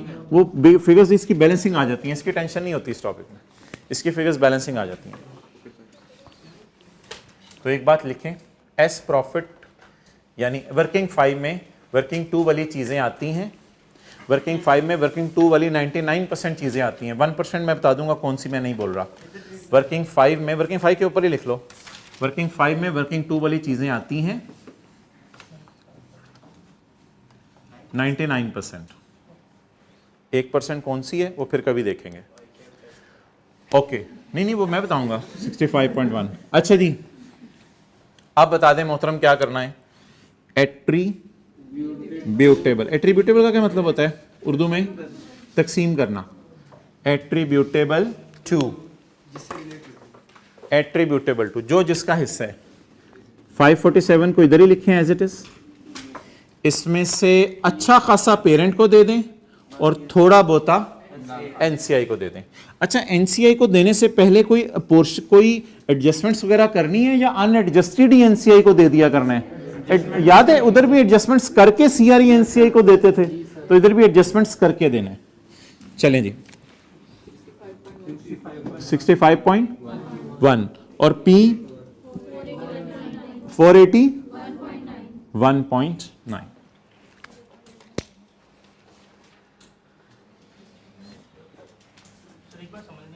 हमने वो कॉस्ट ऑफ सेल बढ़ा के वो कम कर दिया अर्निंग्स। हाँ, ओए होए होए होए होए होए होए, ये डस्टर देखें, ओए होए होए होए होए होए होए। भाई पता है क्या कह रहा है? खैर है भाई, ये कह रहा है, नहीं यार इसका बहुत अच्छा सवाल है, जेन्युइन सवाल है। कुछ बच्चे ग्रुप्स में भी पूछते हैं कि ये 3 रुपए जो है वो आपने खर्चे के तौर पे डाल के प्रॉफिट कम कर दिए हैं, तो जब प्रॉफिट कम हो गए हैं तो सर आप दोबारा क्यों प्रॉफिट कम कर रहे हैं? इस वर्किंग का अनलकीली स्टार्टिंग पॉइंट, अनलकीली इस वर्किंग का स्टार्टिंग पॉइंट वही अनएडजस्टेड प्रॉफिट है जिसमें गलती सही नहीं हुई। अनलकीली इस वर्किंग का, देखो हर चीज की लॉजिक होती है। अब कितनी बंदा बताए यार कि हद होगी, दिमाग की दही तो नहीं बनानी ना, हर चीज की कोई ना कोई वजह होती है। लेकिन अब काजी कभी कभी आता है लिफ्ट कराने, अस्सलाम वालेकुम, और सही कंसोलिडेशन को सही टका के तैयार कर, अभी नहीं बैठने का फायदा होगा, टका के घर जाके तैयार कर। ओके, ले जाओ बैग। क्या कैप लेके जानी है उसकी? हाँ पता करो। नहीं तो मैं उसे पढ़ा रहा हूं। तो मोहतरम भाई ने ये सवाल पूछा है कि 3 रुपए खर्चा आपने बुक करके प्रॉफिट कम तो कर दिया, सर आपने दोबारा क्यों इधर प्रॉफिट कम करने का सोचा? इसलिए कि मैं चला कहां से हूं, बोलें अनएडजस्टेड प्रॉफिट से। अब मोहतरम सारी चीजें पेपर में भूल भुला जाएंगी। आपको एक चीज आपने सिर्फ याद रखनी है, जो मैं आपसे एक्सपेक्ट कर रहा हूं वो मेरे और तुम्हारे और हमारे हैंड रिटन पेजेस जिंदाबाद। हैंड रिटन पेजेस आपकी फिंगर टिप्स के ऊपर होने चाहिए। हैंड रिटन पेजेस में जाके देखते हैं ये एडजस्टमेंट क्या है, ये एडजस्टमेंट क्या है। हैंड रिटन पेज नंबर 7, ताकि इस बात को हमेशा के लिए ख़त्म कर दें आज के बाद। Hand written page number 7। अब हैंड रिटन पेज नंबर को आज के बाद आपने गले लगा के रखना है। कल का दिन भी आपके पास हैंड रिटन पेज नंबर 7 होना चाहिए। Hand written page number 7। जो जो P&L में करना है वो सारा इस पे लिखा हुआ है। P&L की सारी एडजस्टमेंट्स की समरी इस पेज पे है। हेडिंग नंबर 3, हेडिंग नंबर 3, ये ढूंढे ना, सफ़े का टॉप होगा, वैसे तो सफ़े बांट दिए थे मैंने। Goodwill impairment. Okay, hand written page number 7, वो किताब में मिसप्रिंट हो गए हैं, वहां से देख लें सॉफ्ट से। अच्छा, cell of stock bye S2P, फर्ज करो सोल्ड है 30, हमारे सवाल में भी 60 था, अनसोल्ड है, और हमारे सवाल में इधर 3 रुपए था। ठीक है, सोल्ड अनसोल्ड, अनसोल्ड का प्रॉफिट। 2 काम बता दें क्या करने हैं। 30 का क्या करना है, डिडक्ट 30 फ्रॉम सेल एंड, बस पेपर वाले दिन ये चीजें रिवाइज करके जानी है।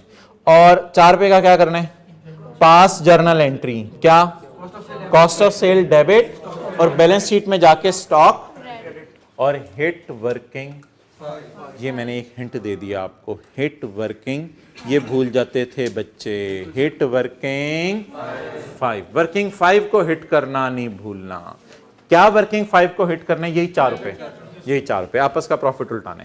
देख लें, अब हमने भी यही किया, डिडक्ट किया 60 को दोनों जगहों से। हमारे सवाल में एक वर्किंग थी ना, वो मुझे करवा दें S2P वाली, कि सोल्ड कितना था 60, अनसोल्ड 15, अनसोल्ड का प्रॉफिट 3। तो deduct 60 from sale and pass the journal entry of 3, cost of sale debit, balance sheet में stock credit, hit working 5, working 5 को हिट करना है। अब वर्किंग 5 इंशाल्लाह एसआरई के पैटर्न पे मूव करना शुरू कर देगी और वर्किंग 5 में भी एडजस्टमेंट्स आया करेंगी। शायद मैं आपको 4 दिन बाद जाके बताऊं कि वर्किंग 5 में सिर्फ फॉर द ईयर चीजें आती हैं और एसआरई में एज ऑन आती हैं। शायद 4 दिन बाद जाके आपको बताऊं थोड़ा सा फर्क वर्किंग 5 के अंदर और वर्किंग 2 में। वर्किंग 2 बैलेंस शीट की है, इसलिए इसमें एज ऑन कई सालों की डिडक्शन भी आ जाती है और इसमें सिर्फ फॉर द ईयर चीजें आया करेंगी, क्योंकि ये किसके लिए बना रहे हैं हम? For the purpose of profit and loss. अच्छा, इस टॉपिक में ना आपने सीआरई की टेंशन नहीं लेनी होती, पेरेंट की टेंशन। पेरेंट की टेंशन इस टॉपिक में क्यों नहीं लेनी? एनसीआई का ध्यान रख लो, पेरेंट क्या आ जाया करेगा? बैलेंसिंग। इसलिए एक आसान एडजस्टमेंट मैंने आपके लिए जो छुपा के रखी हुई है वो थोड़ी सी ऊपर है, वो है sale of stock by parent to subsidiary. वो sale of stock by parent to subsidiary है, उसमें भी सारा वही काम करना है। सोल्ड, अनसोल्ड, अनसोल्ड का प्रॉफिट। बेचने वाले ने क्या बेचा? 50, तो खरीदने वाले ने 50 किस में डाला होगा? परचेज में। तो deduct 50 from sale and pass journal entry किस 5 रुपए की बोलें तो cost of sale debit. Do not hit working 5। S के प्रॉफिट इन्फ्लेट हुए हैं या पी के प्रॉफिट भी उल्टाने की जरूरत नहीं, इधर सब कुछ इंशाल्लाह बैलेंसिंग आ जाया करेगा। फिक्र सिर्फ किसकी करनी है आपने इस टॉपिक में? इमरान खान की। सीआरई की फिक्र नहीं करनी। क्लियर? तो बस ही क्लास खत्म करते हैं। आप ये मुझे ना सवाल कर दें। क्वेश्चन 25, क्वेश्चन 25 वो मैं बताता हूँ, होमवर्क वाला। क्वेश्चन 25 बेचारा तो जरा रिलैक्स मोड में आज रहे। क्वेश्चन 25 ये P&L है। इधर देखें, किसने बेचा? पेरेंट ने। किसने बेचा? सब्सिडरी ने। सोल्ड, अनसोल्ड, इधर कॉलम आएगा अनसोल्ड का प्रॉफिट। वो वर्किंग के अंदर आप कैलकुलेट कर लें। 5 से 7 मिनट लगाएं, ट्राई करें ये सवाल करने की। नहीं अभी कर लो, खत्म करो। जो घर गया वो गिर गया, अपने वादों से फिर गया। नहीं चलो करो। हाँ बोलो यार, अब मिल लो उससे।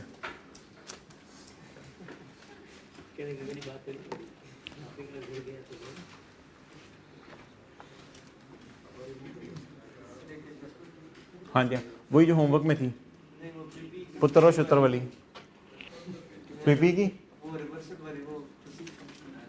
छुट्टी की थी उसने। ये बंदा सही है, इससे बोलिए एडजस्टमेंट समझ ली। ये नहीं, ये भाई, अब इनको ये भाई कह के बुलाएं।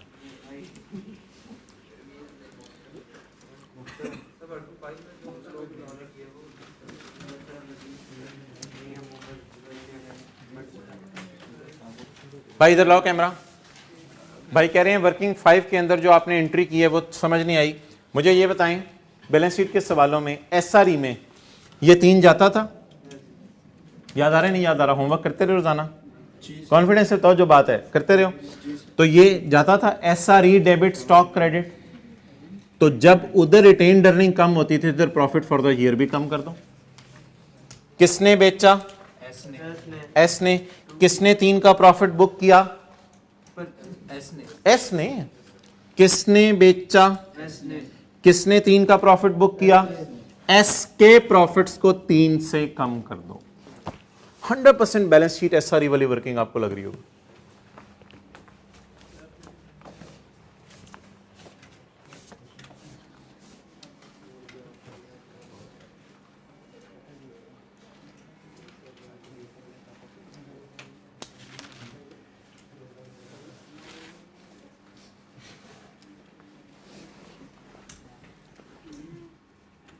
क्या दोनों ने खाना नहीं खाया हुआ दोपहर का?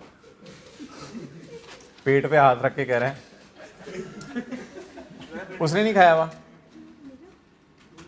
आपने खाया हुआ है, उसने नहीं खाना खाया हुआ। ले जाओ इसको।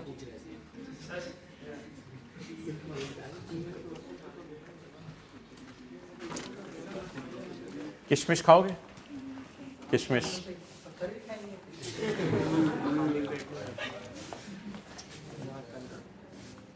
ये क्या है सर? मैं दिखाऊंगा सर, लोग हंसेंगे कैसा। अब मैं क्या बताऊँ, मुझे तब थोड़ा कोशिश तो कर रहा हूँ। Thank you so much.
Okay.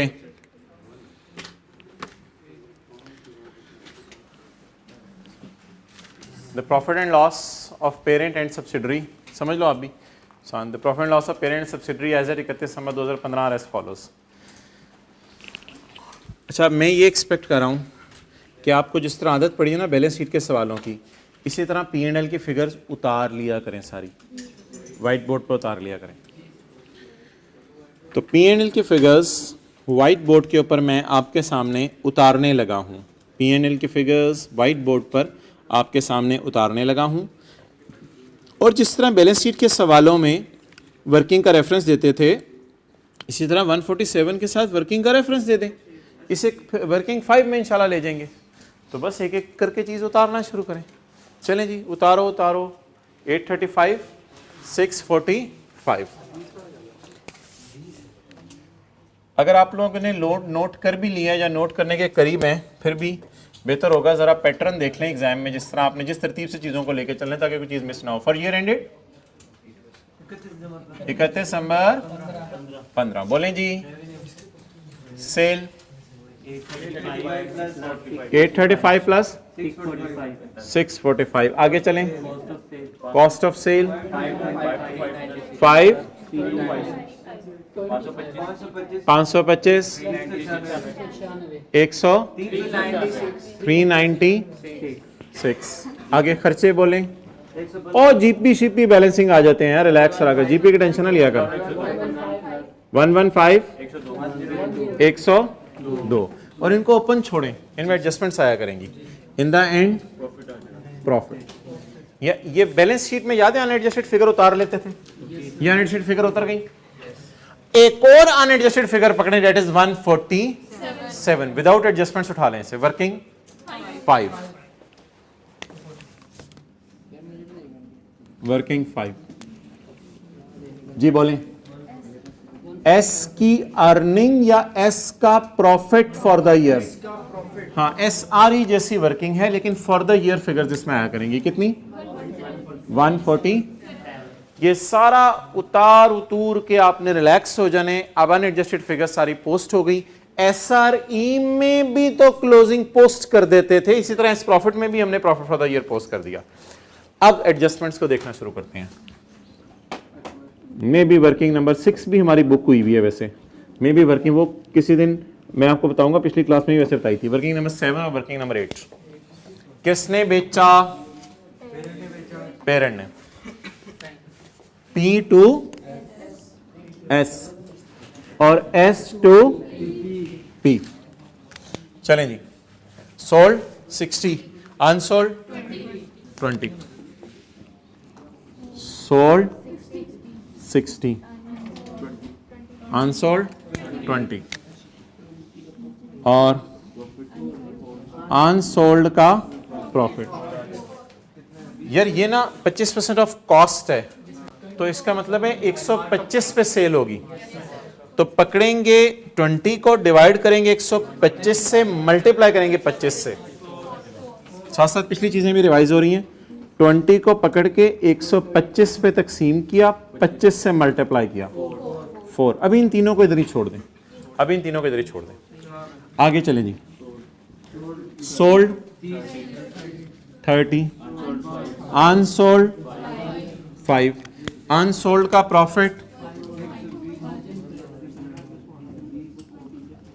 Unsold का प्रॉफिट ये मार्जिन है 5 डिवाइड बाय 100 इंटू 20 1। क्लियर? ये मार्जिन है ना, 20% ऑफ सेल्स। छोटी छोटी गलतियां हो जाती हैं पेपर में। 20% ऑफ सेल्स। ओके, अब मैं तो आपको चाहता हूं आप पेज हैंड रिटन नंबर 7 को अपना बडी बना लें। हैंड रिटन पेज 7 को अपना जिगर बना लें प्रॉफिट एंड लॉस के सवालों में। Sale of stock by P2S। Step 1, deduct ये वाली figure from sale and deduct, ये लिखा तो नहीं करना ना पेपर में, पेपर में तो टाइम नहीं होगा। Deduct 60 from sale and cost of sale. Hand written page 7 का गुलाम बना ले अपने आप को, -60 -60। हैंड रिटन पेज 7 के साथ जुड़े रहें। पास जर्नल एंट्री, मैंने प्रॉफिट उल्टाने के लिए खर्चे बढ़ाऊंगा, प्रॉफिट उलट जाएगा। Cost of sale debit, stock in balance sheet credit. Balance sheet अभी मेरे से मांगी नहीं, तो 4 की journal entry, cost of sale debit, stock credit. खर्चे बढ़ा दें, प्रॉफिट खुद ही कम हो जाएगा। Cost of sale debit.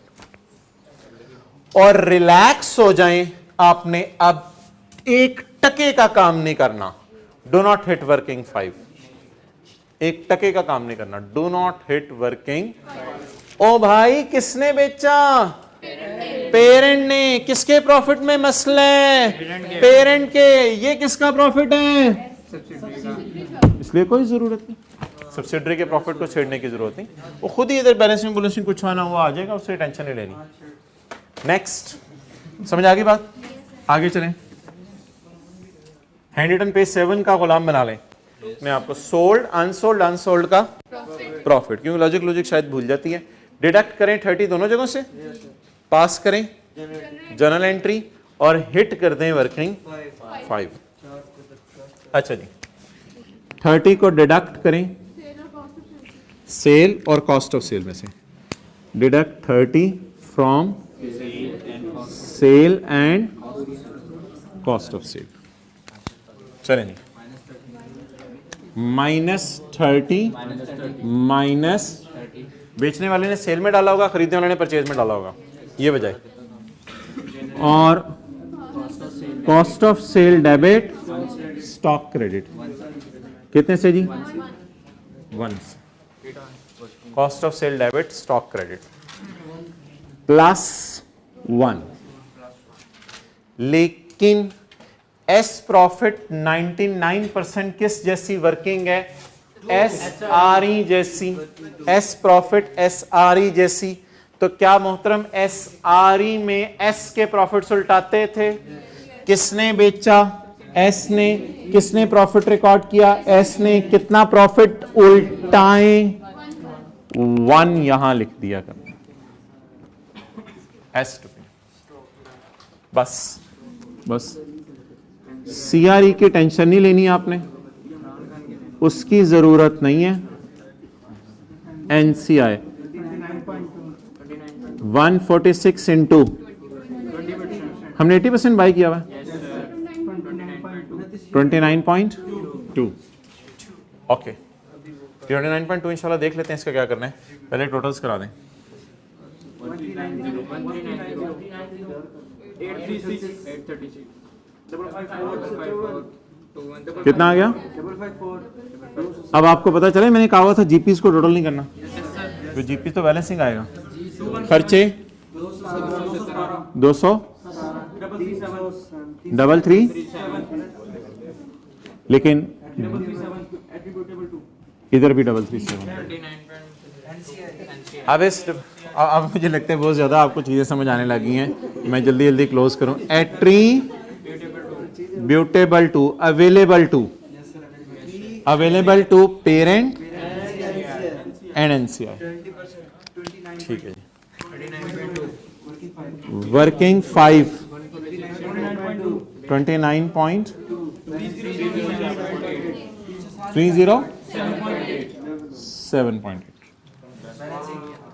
तो पेरेंट की एडजस्टमेंट्स इधर करनी नहीं पड़ेंगी, वो बैलेंसिंग खुद ही आ जाया करेंगी। अब मेरे ख्याल से जो हम इस क्लास में शुरू से लगे हुए थे वो सारा ख़त्म हो गया है। जो शुरू से इस क्लास में हम लगे हुए थे सारी बातें इस एक पर यहाँ से लेके यहाँ तक मुकम्मल हो गई हैं। ये सवाल सारी बातों की समरी है। अगर ये सवाल आपने खुद कर लिया था तो इसका मतलब है पिछले 1 घंटे की चीज़ें आपको समझ आती नहीं। चीज़ें क्लोज ना करो यार, ये क्लोज ना करो। ऐसी 5-10 मिनट आप लोग बैठे हो, को पुरानी चीज़ें ज़रा हैंड रिटन पेजेस की अहमियत, ना कोई नई चीज़ नहीं करा मैं, हैंड रिटन पेजेस की अहमियत के ऊपर थोड़े से इसके फ़ज़ाइल हैंड रिटन पेजेस के बयान कर लें ताकि आपको बैलेंस शीट वाली चीज़ें ना भूली हो। ये तो हैंड रिटन पेज 7 है ना। अगर हम अपनी कहानी शुरू करें हैंड रिटन पेज नंबर 1 से, तो hand written page 2,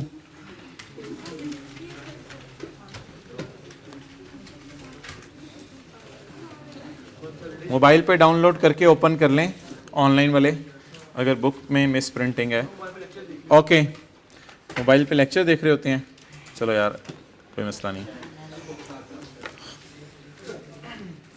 balance sheet के सवाल जहन में लाएं। Recording of impairment loss on goodwill, positive goodwill पे इम्पेयरमेंट लॉस। आप मुझे खुद बता दें, अगर एनसीआई प्रोपोर्शनेट बेस पे है तो CRE debit goodwill with the figure of impairment loss, और अगर एनसीआई फेयर वैल्यू पे है SRE debit goodwill credit. Clear?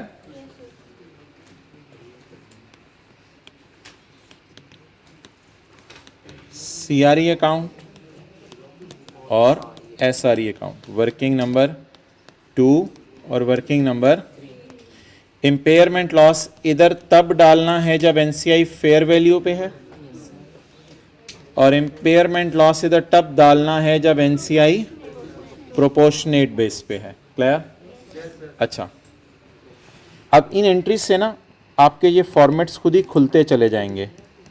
Impairment loss जब एनसीआई किस पे है, फेयर वैल्यू पे, और इम्पेयरमेंट लॉस अगर एनसीआई किस पे है, प्रोपोर्शनेट पे। अब देखिएगा फॉर्मेट कैसे बढ़ता चला जाएगा। नेगेटिव गुडविल, नेगेटिव गुडविल आपने कुछ भी नहीं करना होता, सारी चीज़ें छोड़ें यार। When NCI is at proportionate और NCI is at fair value, उसकी टेंशन नहीं लेनी। नेगेटिव गुडविल को हमेशा अदर इनकम में यानी सीआरई में शो करना है और कुछ नहीं करना। एंट्री उंट्री भी बेशक छोड़ दें आप। नेगेटिव गुडविल आपको याद है सीआरई में जाती थी। किसने बेचा स्टॉक?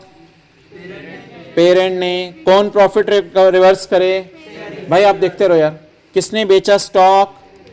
पेरेंट ने। कौन, ये बैलेंस शीट के सवाल रिवाइज करा रहा हूं, कौन प्रॉफिट रिवर्स करे? सीआरई प्रॉफिट रिवर्स करें। तो सीआरई में जाके क्या कर देंगे, P2S स्टॉक वाली एडजस्टमेंट डन, स्टॉक का प्रॉफिट रिवर्स हो जाएगा। किसने बेचा स्टॉक? सब्सिडरी ने। कौन प्रॉफिट रिवर्स करे? सब्सिडरी। क्या डेबिट करें? एसआरई। ये देखिएगा वर्किंग्स के पैटर्न ऑटोमेटिकली बनते चले जा रहे हैं। S2P आपस के स्टॉक का प्रॉफिट। क्लियर?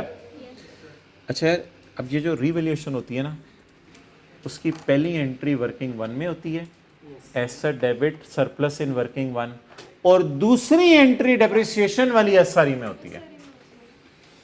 तो रिवैल्यूएशन ऑफ एसेट, पहली entry asset debit surplus in working 1 credit working 1 में होती है, एसेट बढ़ने से डेप्रिसिएशन बढ़ जाती है ना, एसेट बढ़ने से डेप्रिसिएशन बढ़ जाती है। तो डेप्रिसिएशन बढ़ने की एंट्री, डेप्रिसिएशन डेबिट एसेट, तो खर्चा बुक कर नहीं सकता, रिटेन्ड अर्निंग को कम करना पड़ेगा। खर्चा बुक कर नहीं सकता, अर्निंग को कम करना पड़ेगा। क्लियर? जी जी जी, अभी सबर पूछ लेना, एक मिनट। डेप्रिसिएशन किस पे ऊपर? रीवैल्यूएशन सरप्लस के ऊपर। ओके, और रिवैल्यूएशन, ये होमवर्क अगर आपने किए हुए चीजें आपको याद होंगी। Revaluation loss debit asset, asset कम होने से डेप्रिसिएशन, डेप्रिसिएशन कम होने की entry, asset debit, depreciation credit, depreciation कम करनी है। डेप्रिसिएशन कम का मतलब है रिटेन्ड अर्निंग बढ़ाएं और खुशी रिकॉर्ड करें। डेप्रिसिएशन कम करने का मतलब है रिटेन्ड अर्निंग बढ़ाएंगे, खुशी हो रही है ना। तो इसलिए ये डेप्रिसिएशन आती है किसके ऊपर मोहतरम? रीवैल्यूएशन लॉस के ऊपर, लॉस के ऊपर। ठीक है, क्योंकि एसेट क्या हो रहा होता है? कम। रीवैल्यूएशन, एसेट कम हो रहा है तो डेप्रिसिएशन भी कम। डेप्रिसिएशन कम करने की entry asset debit, depreciation credit. तो ये खुशी एक रिकॉर्ड हो जाती है। तो ये 3-4 मोटी मोटी एंट्रीज हैं जो इन अकाउंट्स के अंदर आती हैं। और एक एंट्री जो है वो और आती है, वो फिक्स्ड एसेट की है, वो उसी तरह आ जाती है फिक्स्ड एसेट के बेचने की। अब होमवर्क के अंदर जो आप हजरात ने सवाल करने हैं वो P&L के भी सवाल करने की ज़रूरत नहीं है। P&L का एक सवाल है, वो आपने करना है क्वेश्चन नंबर 14 प्रैक्टिस सेट का। 1-2 मिनट आपके लगेंगे, नहीं करना तो ना कीजिएगा, वो कोई मसला नहीं।